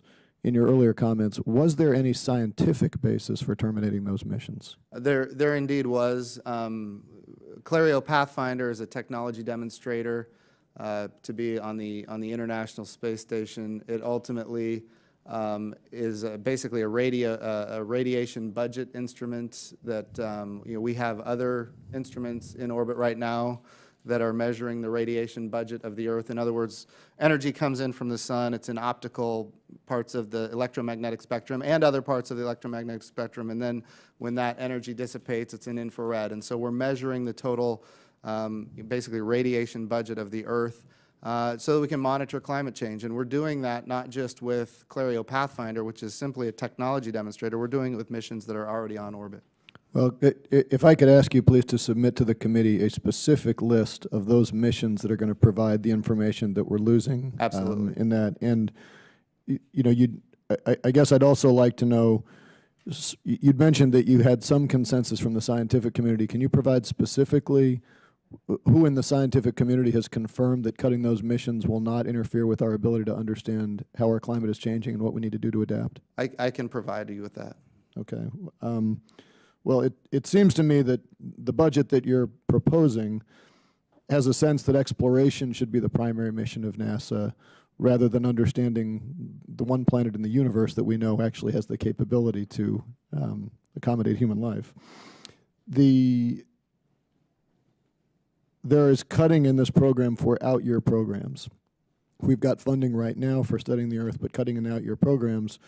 And under these scenarios, if I'm following the math, NASA's not going to be initiating any new high-priority decadal missions over the 5-year budget horizon, which leaves the possibility for a gap with no priority strategic missions underway, and would cut Earth science in FY2020. Given all that, and this is just a yes or no question, do you personally believe that anthropogenic global warming is real and happening? Absolutely, I do. As a matter of fact, carbon dioxide is a greenhouse gas. We've put more of it into the atmosphere than ever before, and it is, in fact, causing the climate to change. And by the way, we're studying every day. In fact, we're launching here in a month the Orbital Carbon Observatory 3, which was cut in the last budget request, but not in this budget request. So do you believe that we currently have the tools to meet the recommendation of the National Academies that NASA and NOAA should lead the formation of an international satellite observing architecture capable of monitoring global climate change and its consequences? I absolutely do. Just to be clear, Congressman, this budget request is higher than 5 of the budgets under President Obama for Earth science specifically. But we're cutting the programs that I think are. We'll find out when we see your submission coming back. What do you think are the chances? I have a real fear that we may have a century left that this planet is truly habitable, particularly on our coastlines and runaway temperatures and melting permafrost. What do you think are the chances if we run into a situation in the next century where this planet is not as habitable as we'd like it to be, that we have the ability to escape Earth and live on another planet? Well, that's I don't really have any way of answering that question. Would you say it's greater than 1%? Within how many years? Within a century. Do you say it's greater than 1%? You're talking about moving humanity off Earth to another planet. I'm not banking on that. So then how do you justify over-prioritizing exploration at the expense of understanding the planet we have? So I think what exploration does is it inspires the nation. We go back to the Apollo era and we look at everything that came from the Apollo era. I hear about Tang and I hear about Velcro, but what we're talking about is communication architectures. So the way many people probably listening right now watch DirecTV or Dish Network, maybe they listen to XM radio, maybe they get their internet broadband, as many of my former constituents from Oklahoma, they get their internet from space. Like all of those communication architectures were born from an idea that we should go to the moon back in the 1960s. I think I'm out of time, but I'm all for inspiration of future generations. I just want to make sure that we have future generations. Thank you. Yes, sir. Thank you very much, Mr. Baird. Thank you, Madam Chair. Mr. Bridenstine, we appreciate you being here. Space exploration is certainly exciting in its own right. And then finding the tons of frozen water on the moon certainly adds to its intrigue as far as a stepping stone to going to Mars. And I think it's interesting that the frozen water can not only furnish water, but it can furnish fuel and hydrogen and oxygen and so on. So Very interesting. Purdue University's in my district, and as you know, we've produced 24 astronauts. Among those is Neil Armstrong, Gus Grissom, Lauren Shriver. Purdue has a long history in space and aeronautics innovation. The National Defense Industrial Association is hosting a conference at Purdue University over the summer on the topic of hypersonics. So in that vein, can you give us any more detail about NASA's plan to invest in the hypersonic technology? What you think? Absolutely. So this is a part of our portfolio, and it's an important part. We talk about, you know, what we do as an agency. We have to get through the atmosphere in order to go to space. Hypersonics are a piece of that. And in fact, we have a lot of the facilities and the capabilities that are resident within NASA that other agencies use for those capabilities as well, for testing and ultimately developing hypersonics. So we are a partner with other agencies at the same time. It's an important part of what we do. Thank you. Can you also describe to the committee how NASA's partnership with universities like Purdue on cutting-edge research, and it may impact agriculture, and I have a tremendous interest in that as well. That's it, yes. And So, go ahead. No, I was just going to ask how this committee could be helpful in helping those partnerships grow, so. Great question. Number one, universities help us reach more of the country with the goodness that NASA delivers. I would say, just so you're aware, Purdue, the center director at the Johnson Space Center in Houston, is a Purdue graduate. The associate administrator of the Human Exploration and Operations Mission Directorate here in Washington, D.C. is a Purdue graduate. And forget about the 24 astronauts, they're littered throughout all of NASA. So you should be proud of this university that's in your district. Going back to the ag piece, and I think this goes to Representative Kasten's question as well about what NASA does and why earth science is so important. Climate change is a big piece of what we do. We're the only agency that does it, and we do more of it than any other nation in the world by far, and that's a good thing. What we're learning now is from the earth science capabilities that have been delivered for purposes that weren't focused on agriculture, we're actually now applying that capability to do a number of things, including increasing crop yields, while reducing water usage. We've got a partnership with, going back to the university question you asked, sir, partnership with the University of California Cooperative Extension.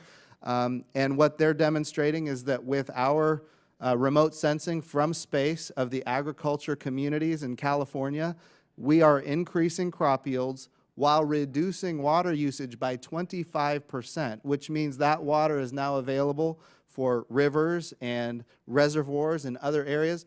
We're potentially, in fact, saving species that are at risk. And at the same time, we're feeding more of the community than we otherwise would have fed. So crop yields are going up 25%, water usage is down about 25%, and at the same time, we're preserving the nitrates in the soil. So normally, when you overwater, those nitrates erode away. And there's two problems there. Number one, the plants don't have them, which is why the crop yields aren't as high. And number two, it ends up in the water that humans drink, which costs millions and millions of dollars to clean. So the goodness that is coming from the earth science budget of NASA has a lot of application. Now, we're just scraping the surface with these cooperative extensions, with this cooperative extension of the University of California. The goal is to expand this, in fact, nationwide and then worldwide. In 2017, NASA was able to predict a severe drought in Uganda in 2017. And because of that, we were able to mitigate a disaster with millions of dollars from the American taxpayer dollar, but it prevented the natural disaster that would have cost dozens of millions of dollars. So we not only saved lives, we saved American taxpayer dollars because of this capability that we have resident in the Earth Science Division of the Science Mission Directorate. Thank you very much. I'm very glad to hear that. I yield back. Thank you very much. Mr. Byer. Mr. Cohn. Thank you, Madam Chair. And I would just like to ask a couple of questions. Firstly, you I was all concerned when we decided to use Russia for all of our launches many years ago. Apparently that's worked. We haven't lost anybody yet, although there was one Yes, sir. didn't do too well. When are we going to have our own flights? And when we do, what will the Russia program be? Will we have it as a secondary option or what? Great question, and it's something that we need to start really communicating. I think it's an important issue. Yes, this year, we believe we're going to have 2 commercial crew providers that enable us to launch our astronauts from American soil to the International Space Station. The goal here, though, is not to replace our partnership with Russia. The International Space Station has proven to be an amazing capability, a channel of communication with a country that, as you're aware, we have all kinds of terrestrial disputes, but you know, since the 1990s, we've been able to collaborate on the International Space Station, and even before that, if you go back to the Shuttle Mir program, and even before that, if you go back to Apollo Soyuz, height of the Cold War, we have, as a nation, been able to cooperate in space. They have amazing capabilities. We can take advantage of that. We have amazing capabilities that they can take advantage of for science and exploration and discovery. We want to make sure that when we do have our own capability, that they can launch on our rockets and we can launch on their rockets. So the partnership continues. It's just more of a partnership rather than us purchasing seats from them as a customer. It would be more of a partnership. In other words, a no exchange of funds kind of bilateral partnership for access to low Earth orbit. So once we get our rockets going and get us to the moon, we will not be using the Russians so much.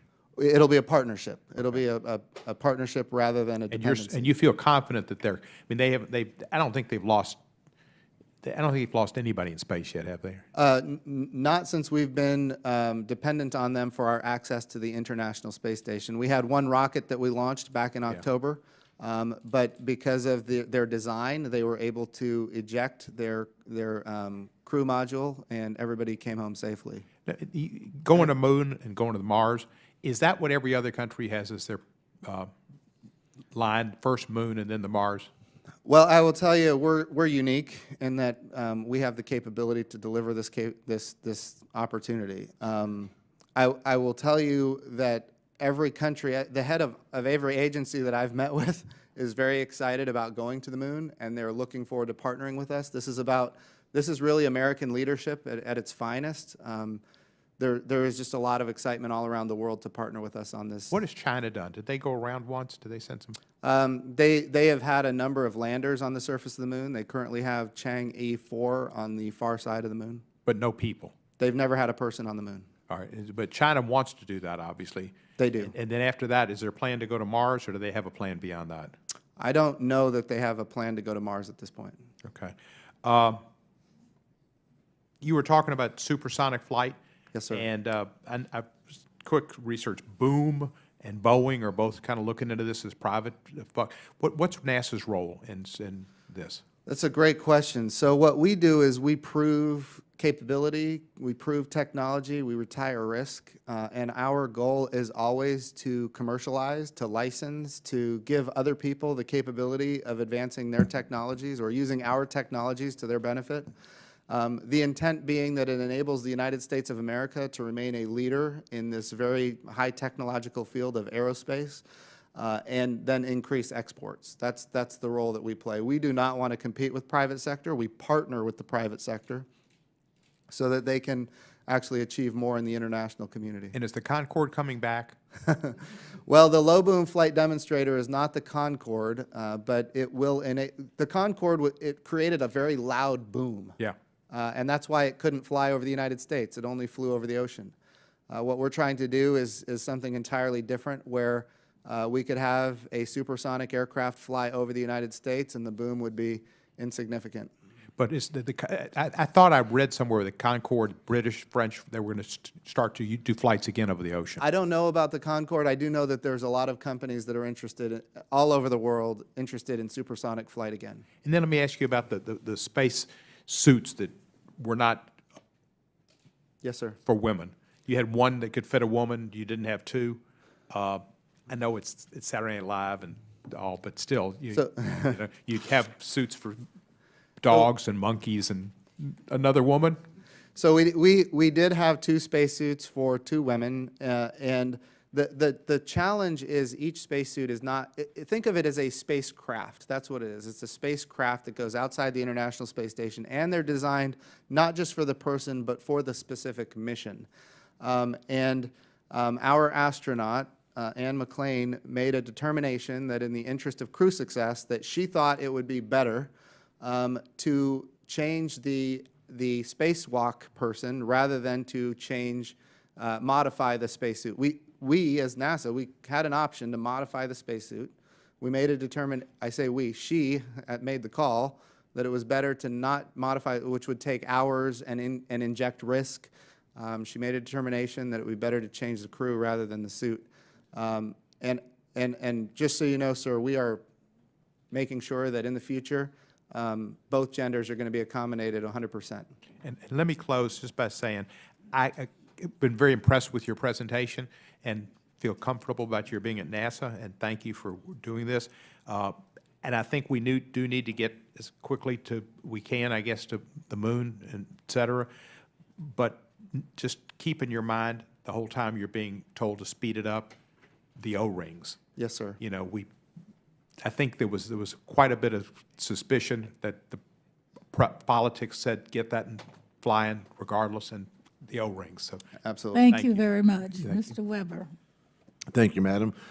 Administrator, welcome back. Thank you. Great to be here. Glad to see you here. Always. You went to Rice University, and of Can course, you imagine? I know. Well, we'll welcome you back to Texas to spend lots of money anytime. Of course, that's where our great President JFK made his pronouncement. We choose to go to the moon, not because it's easy, but because it's hard. And refresh my memory, Jim, if you don't mind me calling you that. How long did it take us to get to the moon at that point? See, he made the announcement in Congress in 1961. He made the announcement at Rice University in 1962, and we had boots on the moon on July 20th, 1969. And I know there was people back then to use that phrase, hot air, that a lot of people thought that was hot air. But in reality, we actually got that job done. It was 7 years, give or take, right? And would you characterize that? I know you're a little bit of a student of history. That was before your time. You were born in 75? I was born, yes. I'm the first NASA administrator that was not alive when we had people on the moon. Well, you're doing a fine job. Thank you. So it was 7 years. Would you characterize that as uncharted territory? A little bit. A little bit, absolutely. Is it fair to say that we had less computing power back then than we currently have? Slightly. A little bit. Did we have less funding back then than we have now? Actually, no. We had a lot more funding. Is that right? So percentage-wise, we were good on funding. In 2014 dollars, at our peak, it was in 2014 dollars. Right. It was about $40 billion annually was NASA's budget, and so today it would be, you know, about 20 billion. So you could say that was a sign of how important what a priority it was for us. It was a high priority. Absolutely, it was a high priority. Did we have less technology back then than we have today? A lot less. A lot less. So some would say, did we have less belief and faith that we could do it back then? I guess you could make that argument. I know you weren't on the earth here at that point, but I can tell you there was a lot of people thought we'd never get it done. In your being a student of history and being so involved in NASA, and I so appreciate you, on behalf of the 17,000 employees, by the way, thank you for being here and what you're doing. Have you seen any other president announce 4 national space objectives? Not in this way. Not anywhere near this level of commitment with these really very impressive goals. Right, absolutely. So you're based on what we were just talking about. You know, less technology, less computing power. A lot of people didn't know if we would be able to make it. You have confidence that we can hit that 5 years. I believe it can be done. Yeah, I would agree with you. Say that what we have right now in NASA, what a fine organization. If it is our priority, if we double down to get it done, we're going to get her done. And we do. I would argue that most of us on the science committee believe we're going to get it done too. So I thank you for that confidence. I want to say a couple things about it. You talked about there's a lot of good things that come out of NASA, and the discussion between You and Congresswoman Horn, you talked about a realm of possibility. I love that phrase. There's so many things that are within our realm of possibility, and NASA is leading the way on that. Don't you agree? Agree completely. And I was listening to you all talk, and I was also listening to you talk about the reduction gear that had been developed by NASA for airplanes where it's flat on the bottom so that when they land, explain that again. Oh, I was just looking at the nacelles of an engine not too long ago, and I noticed that it flattens out at the bottom. But the reason it was flattening out is because the nacelles keep getting bigger and bigger. Yeah. And the question is, I didn't know why, but I learned that it's because of technology that NASA developed that in conjunction with our commercial partners to improve the fuel efficiency and the environmental, I guess, mitigation efforts of our industry so that we can improve exports for the United States of America. Absolutely. Was glad to hear your exchange about the climate change thing. America ought to be in the leadership. We ought to be developing that technology, and NASA can lead the way. And we have, yes. You betcha. Glad to hear that. And I'll just say this. We're looking at one space directive of 4 right now. Yeah. Just one. That's right. And I will say that it's visionary. Madam Chair, if I can be so bold as to say you love hearing about STEM, this is going to help our STEM program because it is visionary. I will say it's invigorating. Ma'am, we do need STEM to get there. Thank you for pointing that out. It's invigorating. You're going to see Americans get behind this, I believe, much as they did in 1961 and 62. I hope we're going to see bipartisanship out of this. I think we're going to see America get behind it, youth and STEM, as the chairwoman so appropriately pointed out. And look, I would argue that this is about American exceptionalism. Administrator Bridenstine, you made the comment that America needs to lead the way. And I will say that's exactly what's going to happen. It's going to be American exceptionalism. It's going to help STEM. It's going to help inspire, especially in the STEM, back to STEM. And I can't go any much further because I'm out of time. Do you see any reason why we shouldn't go forward with this? I think we absolutely need to. I think you're on track, Jim. Thanks a lot. Thank you. Thank you very much. Mr. Byer. Madam Chair, thank you very much. Administrator, welcome. Thank you. Like many of my colleagues, I was disappointed to see that the President's budget request for 2020 has many of the same cuts to NASA science, education, earth science programs that it did last year. Even after Congress, basically stood many of them up. Eliminating NASA's key STEM programs, PACE, Clario, they seem short-sighted, and we need to continue investing in both our generation and climate research. But the appropriations process will work a lot of that out, I know. I am very excited about off to the moon and off to Mars. That's really exciting stuff. But the trade-off that I'm really concerned with is eliminating the highest ranked priority of the Decadal Survey, which is WFIRST, the Wide Field Infrared Survey Telescope. When Commissioner Bolden was here a couple of years ago, I think you were sitting on the committee at the time, I asked him, NASA's constancy of purpose, what should it be? And he, without hesitation, he said science. And the most fundamental, essential science we have right now is trying to figure out about dark energy, about what's happening in the origin of the universe with the infrared stuff, all the exoplanets. And I think initially, James Webb, that you're very committed to, and WFIRST were planned together. They're going to complement each other. So why does it make any sense to take WFIRST out of our budget? And how can we, and isn't this going to jeopardize that project in the long run and diminish what we can get from James Webb? It's a wonderful question, Congressman, and the way I would answer it is the James Webb Space Telescope is really our biggest flagship mission in the Astrophysics Division of the Science Mission Directorate, and we're committed to it. We have to be committed to it. By the time this is over, March of 2021, we're going to launch it. We're going to be $9 billion into that program. The challenge is, and this goes back to an earlier question about maintaining schedule and maintaining cost. When I first came in, that program was being pushed back and the cost was increased. I had to come back to this committee to get authorization to, in fact, go forward with this mission given the cost increase and the schedule delay. All of that being said, when we have a flagship mission like that goes well beyond what we ever envisioned, it ends up impacting other missions within the astrophysics division. So I think as we go forward, what we have to consider, and what I'm hoping to work with you on, is a balanced portfolio. We certainly want to do flagship missions, but when we have a flagship mission like this that goes over, and then we're on the brink of starting another flagship mission, the only way to do that would be to cannibalize a lot of smaller class missions, medium class missions, and when we do that activity, then we put a lot more risk on the entire astrophysics division. So we have to get smarter, I think, in the future of creating a more balanced portfolio. And you're absolutely right. The W first is to work with James Webb.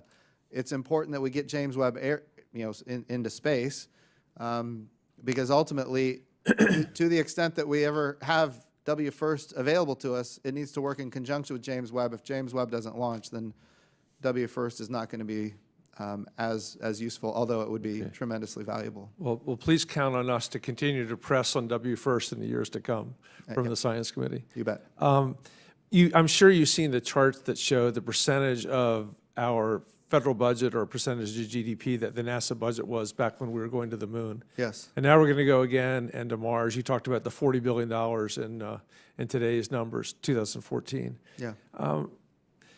Realistically, how do you expect to be able to do this when our NASA budget's a fraction of what it was before? It's a great question. To start, we're making assessments right now as to if we're going to land in 2024, which we're going to do. The question is, how do we achieve that? And we're going to be coming back with a budget amendment. Number two, it's also true that we have more capabilities right now, and I think Congressman Weber hit on a lot of these. We have the miniaturization of electronics. We have reusable launch vehicles. We have commercial launch vehicles. We have a lot of the hardware that exists right now that didn't exist in 1961 and in 1962 when President Kennedy made his famous speeches.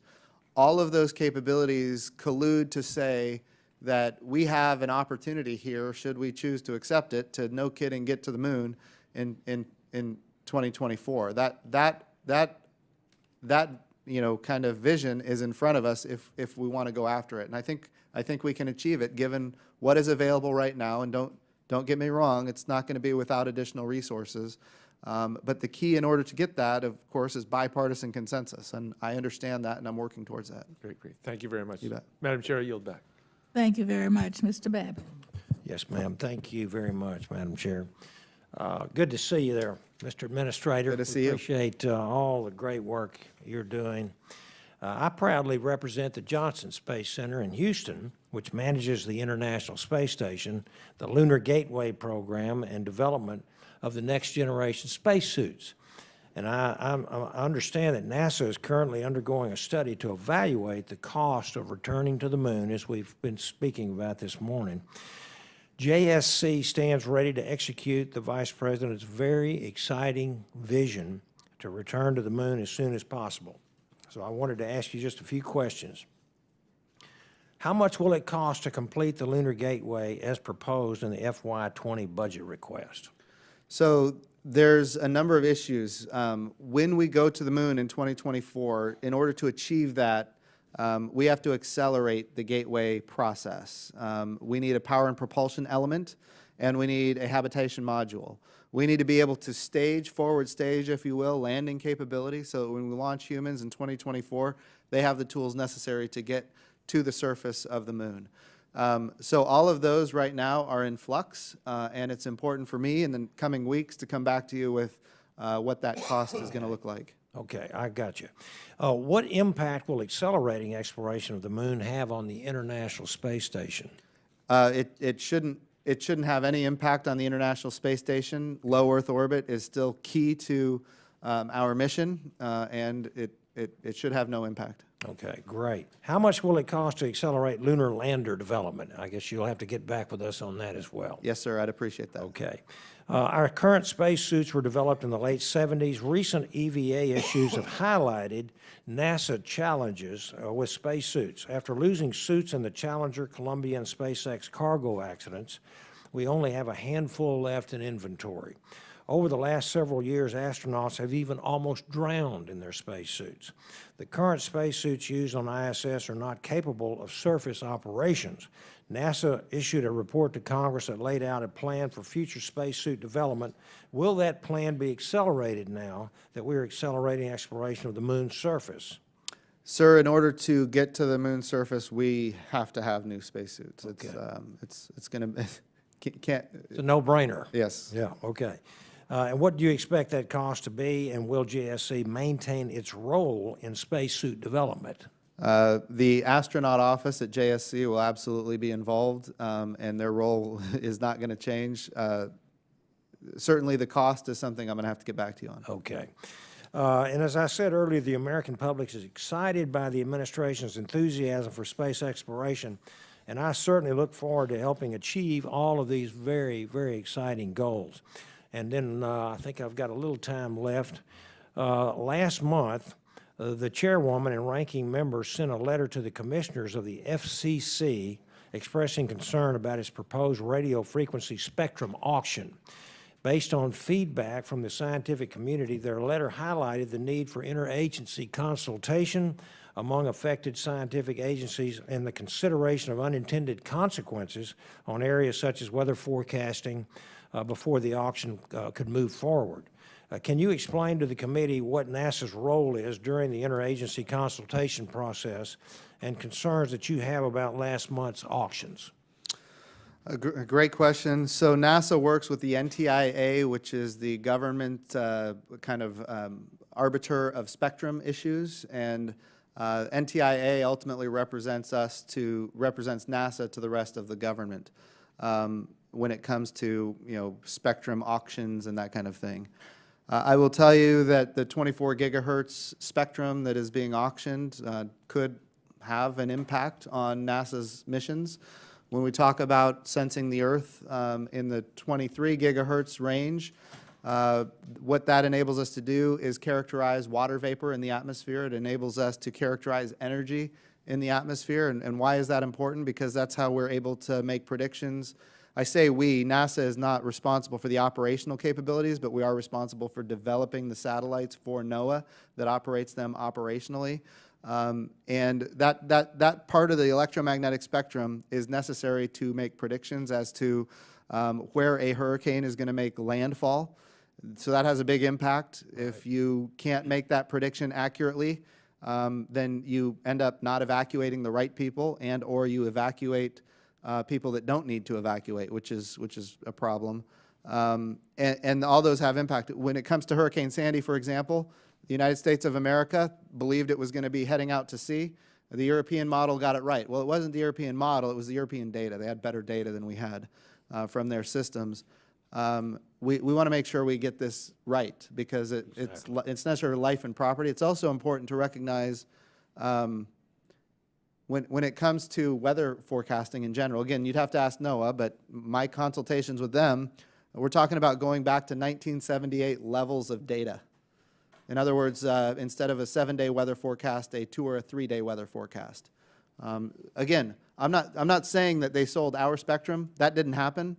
But there is a risk that depending on the power and the position of the cell towers in the 5G network, it could bleed over into our spectrum, and that's the risk. And the assessments that NASA has done in conjunction with NOAA have determined that there is a very high probability that we are going to lose a lot of data. A lot of challenges there, Mr. Administrator. I want to thank you for your hard work and your insight and experience, and I'm looking forward to helping achieve the goals that you've laid out for us today, and still at the same time be a good steward of the taxpayers' funds. Yes, sir. I'll yield back. Thank you very Thank much. you. Ms. Stevens. Thank you. Administrator Bridenstine, on March 27th, our House Speaker, in partnership with our fabulous chairwoman, had a reception commemorating the 50th anniversary of landing on the moon in celebration with Women's History Month. It was held here on the Capitol and included the shining stars, the women and mathematicians of America's space program. Were you invited to that reception? I'm not 100% sure. And so I take it you did not attend? I did not attend. My colleague asked about the spacesuits, and I'm not sure you're aware that Christina Hammond Koch, who is a resident of, is originally from Michigan, where I represent, was intended to go on that. But she does live in Galveston. That's true, but Michigan was really quite excited to have Ms. Koch go on the trip, and she was not able to. Is it correct that no woman has ever been to the moon, sir? That is correct. And this was a part of 3 spacewalks that were supposed to have taken place. And I was wondering if you could extrapolate on those missions and what the intentions of those missions were. And because the 29th has since come and gone, who went on that mission and what is expected to take place? So you're talking about the spacewalk? Yeah. On the 29th? It was Christina Koch and it was Nick Hague, and they were replacing batteries on the International Space Station. And did the mission take place? It did. Okay, the walk? Yes. Okay. And Administrator Bridenstine, the budget proposal that we're discussing here today provides no funding for the Office of STEM Engagement, which includes the Minority University Research and Education Program, the National Space Grant, and on. These have been kind of longstanding initiatives, so just wondering, given what I was previously asking why the administration, what the rationale was for cutting these programs and what you intend to do to support women in STEM and minorities in STEM. Great question. So we support education initiatives for young people through the mission directorates at the agency. Earlier I was talking about one that I attended not too long ago, which was a FIRST robotics mission, or a FIRST robotics competition that I participated in. We support it with engineers, we support it with scientists, we encourage young people to get involved in the STEM fields. We do all of those things. We do the things, and by the way, the programs that you identified are currently funded, and we are using those programs. They're part of the President's Co-STEM initiative for STEM education, and we're continuing to advance those very important initiatives. It is also true that we want to direct resources where they can have the most impact for the agency and the most impact for the country. And in the budget request, we made a determination that some of these other missions for that activity are better. And in fact, if you talk to the folks that are building robots for Mars right now, they participated in FIRST Robotics. So that shows a direct return. And the folks that are doing FIRST Robotics now are interested in building robots for Mars or Pluto or Ultima Thule or wherever we may be going next, Bennu. So there's a lot of different opportunities there. Well, you're obviously a significant leader, and we are so grateful for your service and your leadership of NASA. I know it was not easy during the shutdown with 95% of your workforce either not working or working without pay. And I'd like to invite you to exercise your leadership and join the chairwoman and I on occasion to sit down with STEM education groups. Black Girls Who Code is certainly very significant. Later today, I'm going to meet with a group called Tech Lady Mafia that has done a lot for women and the sciences. And we continue to encourage you to reconsider slashing those programs, and also would like to encourage you to support women in STEM and get that first woman on the moon for us, sir. Thank you. Yes, ma'am, and I will say that in the speech that the Vice President gave last week, he was very clear that the next man and the first woman on the moon will both be Americans, and we look forward to that day. And I commit to you now that if you invite me to an event, I'll be happy to come. Thank you. You bet. Thank you very much. Ms. Gonzalez-Colon. Thank you, Madam Chairwoman and Ranking Member Lucas, for actually welcoming me here. I'm honored to be part of this distinguished committee for the first time. I think I'm the first Puerto Rican representing the island in this committee, so I'm really excited to serve along my colleagues in this Science and Space Technology Committee. I look forward to represent a lot of the community in Puerto Rico. You may know that 42% of our economy runs on pharmaceutical manufacturing and electronic devices, and the bedrock for that is actually research and scientific investigations. On the other hand, we do have the Arecibo Observatory, which was the biggest radio telescope in the world for 50 years, second now just to China. So and mainly been funded by the National Science Foundation and NASA through their program of grants. So having said that, my questions will be, first, I do notice that this budget in terms of the science area is $677 million more than to the one in fiscal year 2017. But I do have the concern that some of the programs, specifically the research and the area for space grants are supposed to be finished. So my first question will be specifically on that regard. How do we know that that kind of program that works with more than 150 network affiliates between colleges, universities, museum, and others consortia could be being restructured in the education activities it undertake and potentially canceling the National Space Grant College and Fellowship Program. I do know the need to economize, but I will love you to elaborate on those programs. Sure. So NASA is very committed to STEM education. We're very committed to achieving better outcomes for the United States of America when it comes to producing the next generation scientist, technologist, engineer, and mathematician. And we do that through the various mission directorates, and we've found a lot of success in doing that. And we've made a determination through the budget request that the way we can make the most impact is in that way. And as far as Arecibo, I will say we're planning to spend about $4.5 million with Arecibo this year, and ramping up by 2022 about $5 million annually with Arecibo, which is a capability that we think is important and we currently utilize.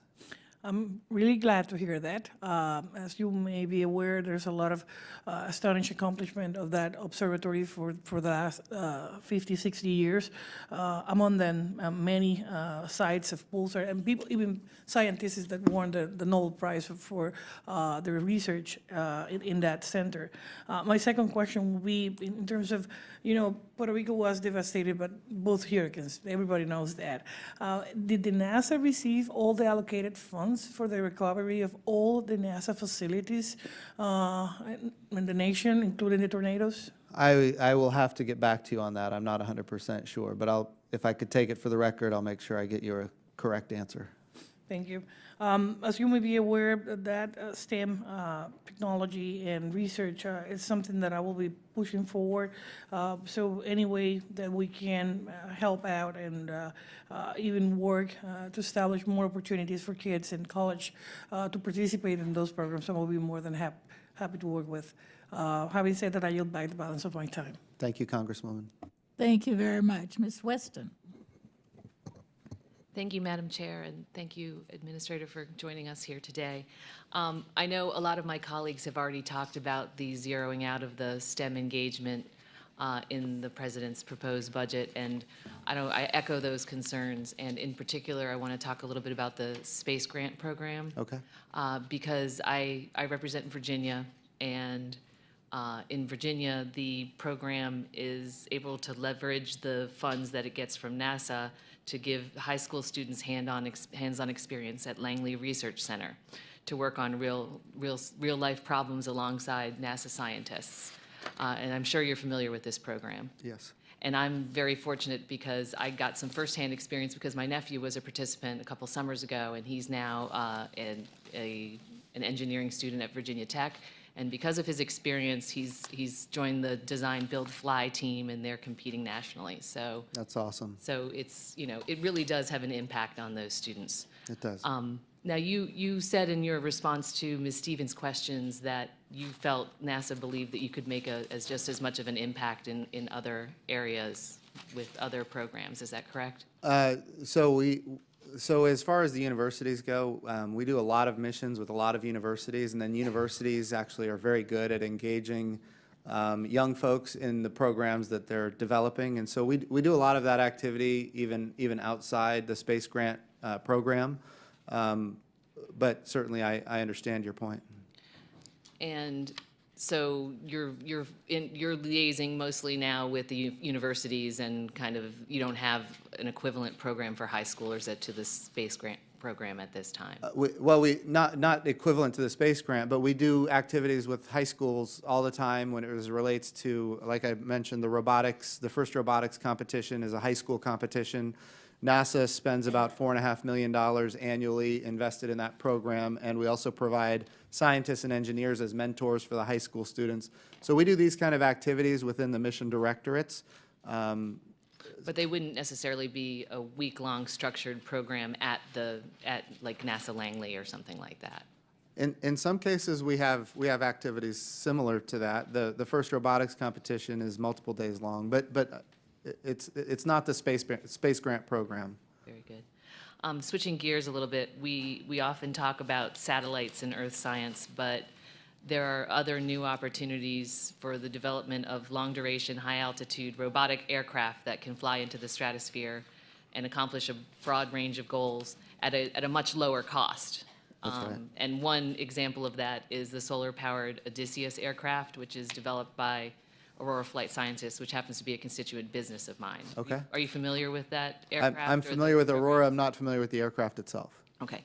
Are you familiar with the solar-powered aircraft that would fly up into the stratosphere and, Yes. and perform a bunch of functions? Yes. So I'm encouraged by the fact that it can serve as a platform to support a bunch of NASA's Earth science missions, like monitoring sea level rise, understanding drought conditions on crops, looking at flooding and severe storms, and they can do all that at a lower cost than many of the satellite technologies that are out there now.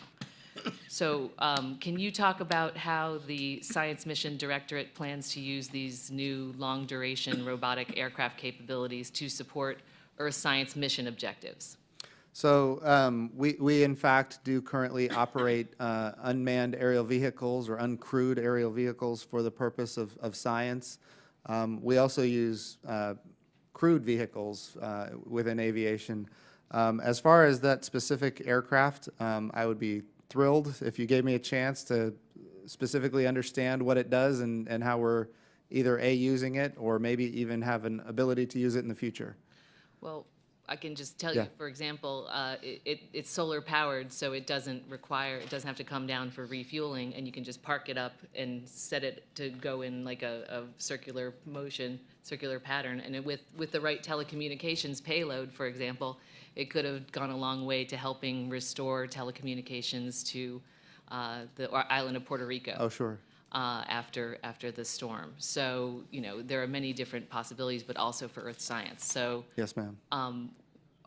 Is NASA exploring Earth science capability with unmanned aircraft? Absolutely. Well, the answer is yes. As far as specific missions, I'm not sure. I know we do all kinds of missions with crewed aircraft. As far as what we do specifically for Earth science with uncrewed aircraft, I'll have to get back to you. Okay. Thank you very much. I'll yield back. Thank you very much. Mr. Brooks. Thank you, Madam Chairman. Mr. Bridenstine, clearly orbital debris in space is a key challenge with Moon to Mars and International Space Station and a number of different space endeavors. I noticed your public quotes concerning India's testing of an anti-satellite weapon.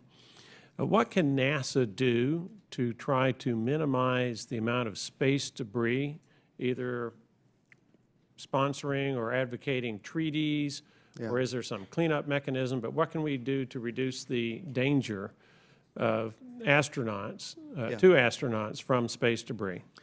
It's an important issue. NASA has a role to play under the President's Space Policy Directive 3. We develop technology, we develop capabilities that ultimately, under Space Policy Directive 3, the Commerce Department would be responsible for for space situational awareness and space traffic management. NASA has a role to play in technology development and capability development. I would also say we have a very different role to play, which is a role of, we are a tool of national power. We're a tool of soft power. And I think it's important for people around the world to understand that intentionally creating orbital debris that increases the risk to astronauts is not compatible with human spaceflight. And so if NASA can play a role there, encouraging people not to engage in these kind of activities, that's an area I think where we can benefit the world. Was there any prior notice from India to the United States concerning their planned anti-satellite test and subsequent creation of this potentially dangerous space debris? If there was, I was not aware of it. Have there been any communications with India, either its military or space agency, subsequent to the test?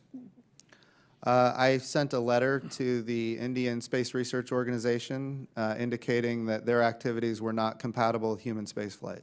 Now, we have various agreements with India where we cooperate on space endeavors, do we not? We do. Is there any risk to those cooperative efforts because of India's increasing the quantity of space debris? Say that one more time. Sure, we have these cooperative agreements. Oh. India has done something that we're not real happy about because it puts our space assets and astronauts at risk.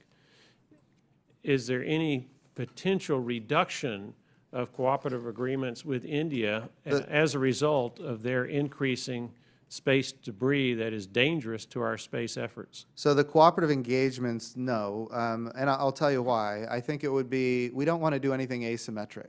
If they're trying to go to the moon and it's in both of our interests for them to achieve that objective, then we want to continue to partner with them on that effort. And that,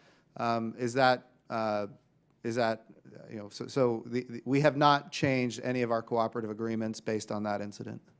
Entirely different subject. Where does the United States stand among nations when it comes to astronautics technology? And what policies do we need to ensure our country's status as a leader in aeronautics and aviation? So what technologies do we need? Where does the United States stand among nations when it comes to aeronautics technology? Sorry, I gave you two questions back to back. We'll just focus on that first one. Aeronautics, we as an agency, we're in the lead in a lot of different ways. As a country, we're in the lead in a lot of different ways. I think the two big, actually a number of big things. Low boom flight demonstrator, we want to prove that we can fly across the United States supersonic without creating a sonic crack that ultimately could be disruptive to infrastructure and people on the ground. That capability, once achieved, I think is going to be transformative for human space flight within, or human flight within the atmosphere. When we talk about the X-57 program, we're talking about an all-electric aircraft capable of carrying humans and crew. If it can drive down the cost by 60% of fuel, then that could be transformative and enable airplanes to fly, I guess, productively for profit in regions of the country right now that are underserved because the costs are too high. So driving down cost increases access to aviation capabilities. That's the X-57 program within the Aeronautics Mission Directorate.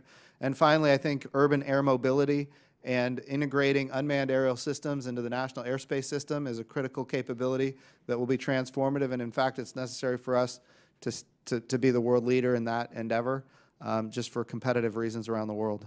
Thank you, Jim. I appreciate your answers. You bet. Thank you very much, Mr. Lamb.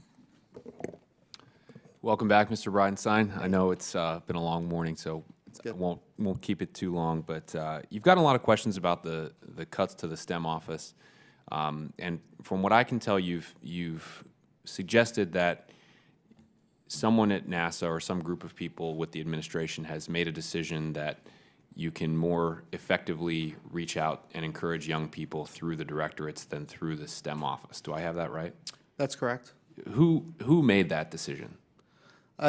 We go through an entire process as an agency, and it bubbles up from the bottom, and then we get kind of all the different parts of the all the different agencies make their cases, all the different parts of the agency make their cases, and then we have to make decisions.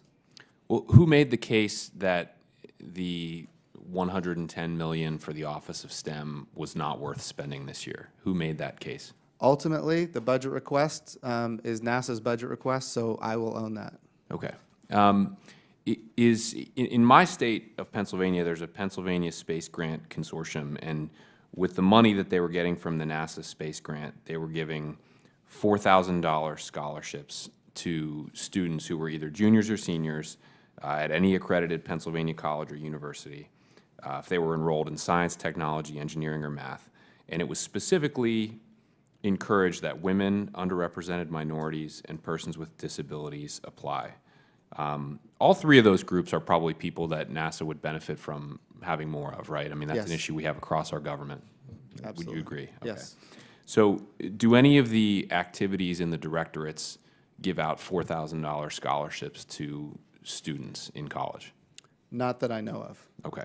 So if your budget, as you've presented it, goes into effect, the students, there won't be more students like this in my state getting the $4,000 scholarships from NASA as they currently exist, right?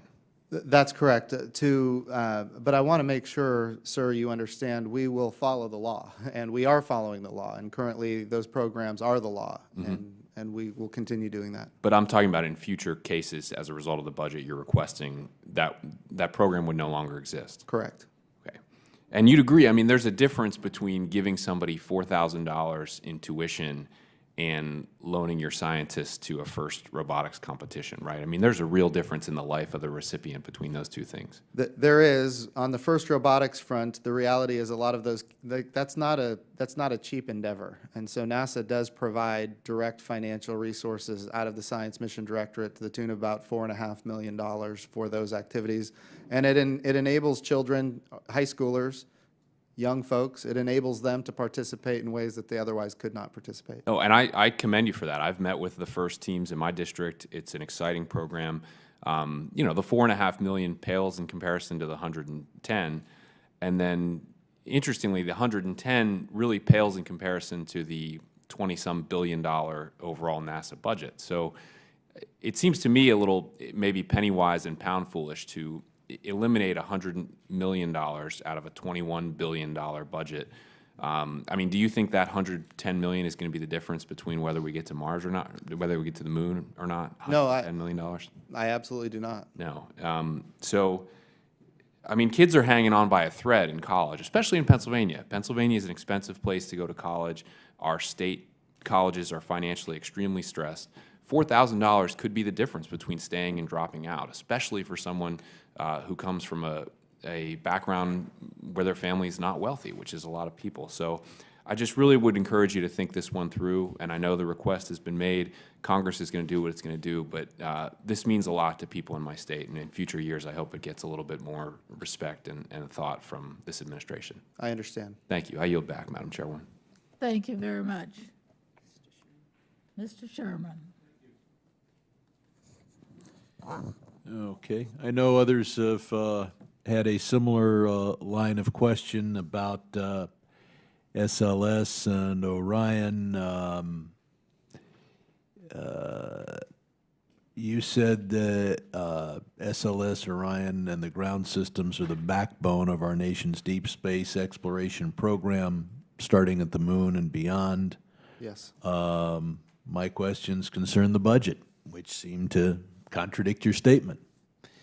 After years of delay, in part due to insufficient requests and continuing resolutions, SLS, Orion, and their respective ground systems have made significant strides which will bring an unprecedented exploration capacity to the nation and really the rest of the world. The engines are ready, capsules are being tested, boosters are ready, pads and infrastructure are near completion, and then there should be a roll of music there. And then the Trump administration delivers a budget that aims to halt and slow this progress.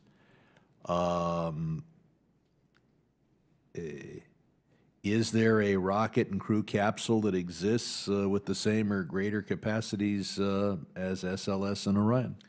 No, sir. That is, as you correctly said at the beginning, and I still believe 100%, that is the backbone of our ability to get to the moon. It's the backbone of our deep space exploration capabilities. What we did in the budget request is we delayed for a period of time the exploration upper stage specifically because we've been having challenges with the core stage. We have to get the core stage complete, and we can fly the core stage with what we call an interim cryogenic propulsion stage and an Orion crew capsule with a European service module, and we can take that, in fact, to the moon, and we can take it to the moon with humans. The exploration upper stage is absolutely important for the future, but given where we are right now with SLS, we wanted to focus all of the resources specifically on the core stage.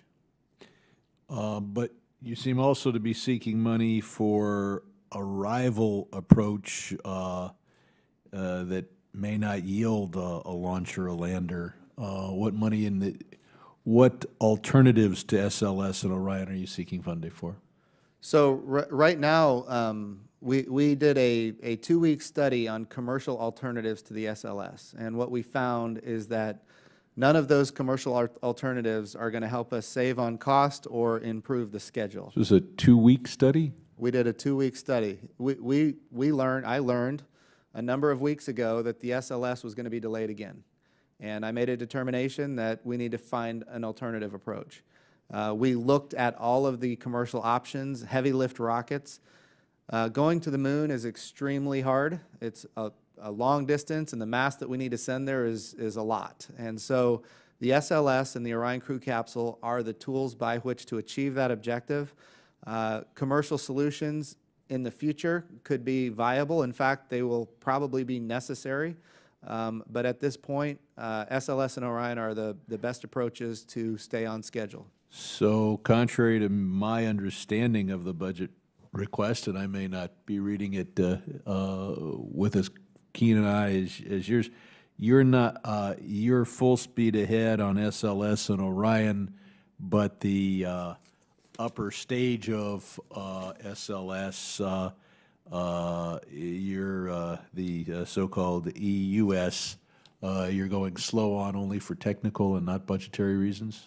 We made a determination that we needed to focus on that core stage, and until that core stage is complete, the exploration upper stage ultimately doesn't have any value because it needs that core stage to be effective. But why not go in parallel? Why do you need, I mean, you're developing capsules in parallel with rocket engines, suits in parallel with capsules. Why is focusing on the first stage causing you to halt efforts on the second stage? Ultimately, because we're making determinations based on the constraints of the budget. So how much does this slow down the process? You got to first get the first stage right, and then you'll wake up and say, "Oh, now we've got to do the second stage." What delays are we talking about here? So it's very possible that next year you'll see the exploration upper stage in the budget request. It's very possible, given that we now have an agenda to get to the moon in 2024. In the coming days, you might see that as part of the architecture to accelerate the moon mission with an amendment to the budget request. So we may see an amendment to the budget request regarding the first and second stage. It is possible, yes, sir. I yield back. Thank you very much. I now recognize Ms. Hill. Thank you, Madam Chair. Mr. Bridenstine, NASA's workforce has experienced significant aging in the last 25 years. According to the Space Foundation's The Space Report in 1993, 34% of NASA employees were under 35 years old, and 15% were older than that, or than 54. By 2018, these numbers have flipped. Just 15% of NASA's workforce is under 35 years old, while 35% are older than 54. And we're seeing this play out in my district. Do you have any concerns about the aging of the NASA workforce, and what do you plan to do about it? Yes, ma'am, 100%. We have a bow wave of retirements that are on the horizon. We're working very hard to make sure when that happens that we have people that can fill in and take those roles at every level of leadership in the NASA organization. So in order to achieve that, we are working with universities, with missions, and other capabilities to make sure that when people graduate from college, they not only have the academic capabilities, but they also have hands-on experience actually developing missions for NASA. So that's one way that we're working to make sure that we're filling in for the retirements. We're also working through internship programs and, in fact, middle career kind of programs to get folks focused on maybe joining NASA. Thank you. I guess that kind of relates to Mr. Lamb's question of how the reduction in scholarships might be impacting that. Yes. Again, so we work with universities in a whole host of different ways through the mission directorates, and we intend to keep doing that. And they're a key piece of how we're going to fill this this retirement wave that we see coming. Do you have like real projections laid out in terms of how the impact's going to look? And is there a way that we can be involved in that process or informed? We in that do. process? I'd be happy to get with our HR folks and sit down with you and talk about it in detail. Thank you. And then the second question is, according to the Space Foundation's, the space report between 2011 and 2017, the average NASA salary decreased 10% in real terms. We also heard, I have many NASA employees in my district who told me about the impacts that the shutdown had on morale and on people seeking other outside employment, especially when we have massive aerospace industry in our district that's outside of the government. And are you concerned at losing and not attracting highly skilled scientific and technical personnel because of those decreasing salaries and competition from the private sector and instability in government pay? This is a real issue for NASA, and we're dealing with it every day, especially in our, a lot of our centers are in expensive areas. Ames, for example, is a very expensive place to live out in the San Francisco Bay Area. It's where a lot of talent is, so it's a good place for us to be. We can take advantage of all of that talent. At the same time, our employees make a government paycheck, which is not competitive with the area in which they live. The folks that work at NASA do it because they absolutely love it. They're committed to what we do. It's unique in the world, and everybody knows it, and they want to be a part of it. But certainly we are working through some really significant challenges when it comes to how we compensate our workforce. Yeah, I'd be interested in working with your HR folks on that too and looking at different compensation mechanisms. Absolutely. And then lastly, Vice President Pence said that if NASA can't land on the moon by 2024, we need to change the organization, not the mission. So what does the changing the organization mean to you? And do you see this as a threat to breaking apart NASA or otherwise drastically reorganizing the way that civil space is implemented in the executive branch? No, I don't see it as that. I mean, I know exactly what he's talking about. He's talking about the fact that you know, there has been maybe a sense that since it's been a long time since we've flown humans into space. The retirement of the space shuttle was in 2011. The gap was not supposed to be this long. So the question is there complacency? What he said was, we're fighting complacency. So he wants to get us moving faster. I think that there is a big difference, and going back to the organizational structure, there's a big difference between operations, which is what we have on the International Space Station right now, commercial resupply, commercial crew, and operations on the International Space Station. There's that part of NASA, and then there is development, the brand new things, the big rocket to get to the moon, the gateway, lunar landers, all of those capabilities don't yet exist and yet soon will. That's development. That's very different than operations. So what we're working on now is a plan where we would actually have a mission directorate focused on development and a mission directorate focused on operations. We don't call it the Development Mission Directorate because development is not a mission. We call it the Moon to Mars Mission Directorate. And so we're working through right now the process by which we could have that online in short order to help us achieve a faster lunar landing. I can appreciate that since my grandfather was an engineer on the space shuttle in the Apollo series. Oh, wow. Thank you. You bet. Thank you very much. And before we close the hearing, I want to thank our witness very much for your long, steadfast testimony this morning. And to remind, you can now be dismissed, and I want the remaining committee members to understand that they have another member who just arrived. Oh. I dismissed you a little too early. Okay. Okay, come right in. What's his name? Swartz. Mr. Swartz is recognized.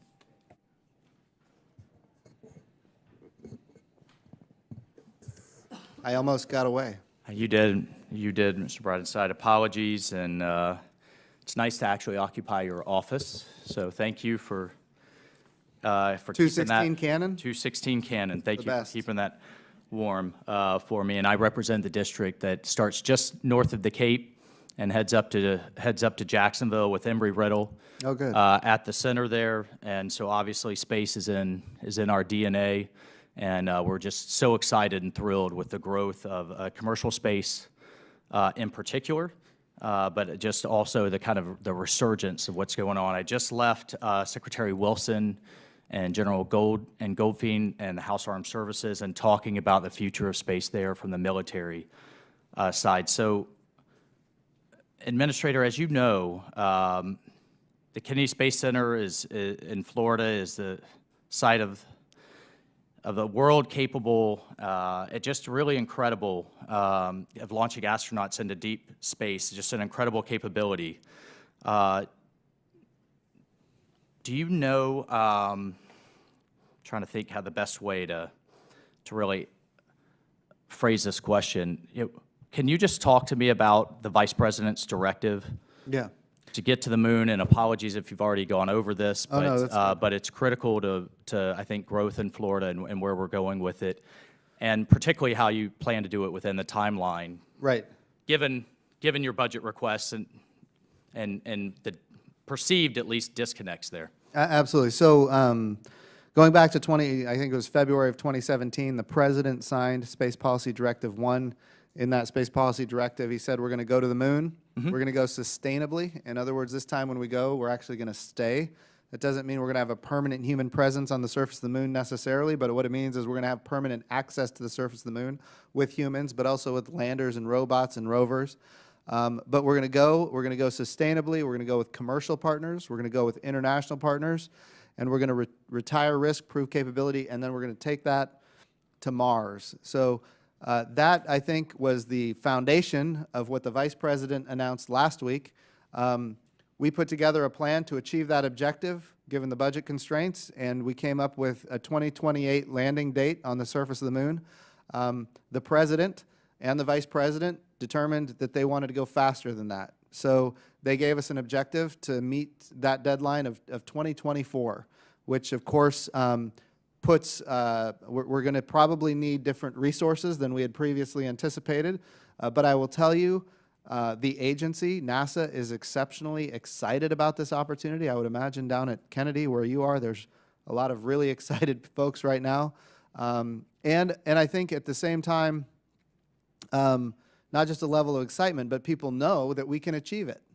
We know that we can achieve it. And so the goal here is to go to the moon and go quickly, but also go sustainably. And so that's what we're working on right now to develop what that plan would look like. All of the elements are there from the plan that we had previously from 2028 landing. All of the elements are there. Some of those elements we need to start moving forward, which means we're going to need a different set of resources. And so in the coming weeks, I'm going to talk to this committee and others about what those resources might look like. Thank you. And the time I have remaining, the budget proposes the termination of NASA's Office of Education zeroes out the education account. So within the Office of Education's the Aerospace Research and Career Development Program that houses the National Space Grant College and Fellowship Program. That's incredibly important to Embry-Riddle, along with a number of other universities that are focused on STEM, but particularly with Embry-Riddle. We educate world-class STEM talent. I think the race into space and the 21st century space race is really an icebreaker for pulling the United States back in its world leadership role in STEM. How does the President's budget request impact that space program, the space grant program? So the space grant program specifically would not be funded in the President's budget request. It is true that when we think about how we go about inspiring that next generation, we do it through STEM activities. We're looking at doing that through the mission directorates, which we have a number of programs through the various mission directorates to accomplish that end state. And so, again, prioritizing what's the biggest impact for the agency, what's the biggest impact for the country, we determined that it was best to not fund the space grant program, but at the end of the day, Right now, it is funded. We are following the law, and we're committed to following the law. Madam Chairman, thank you so much. I appreciate your forbearance. Thank you. Thank you, Administrator. Thank you. Thank you very much. And again, thanks to our witness. You've been an excellent witness. We appreciate you being here. And I think that is our last questioner. So the record will remain open for 2 weeks for additional statements from the members and for any additional questions the committee may ask the witness. And the witness now is excused. Thank you. Thank you, ma'am. The meeting's adjourned.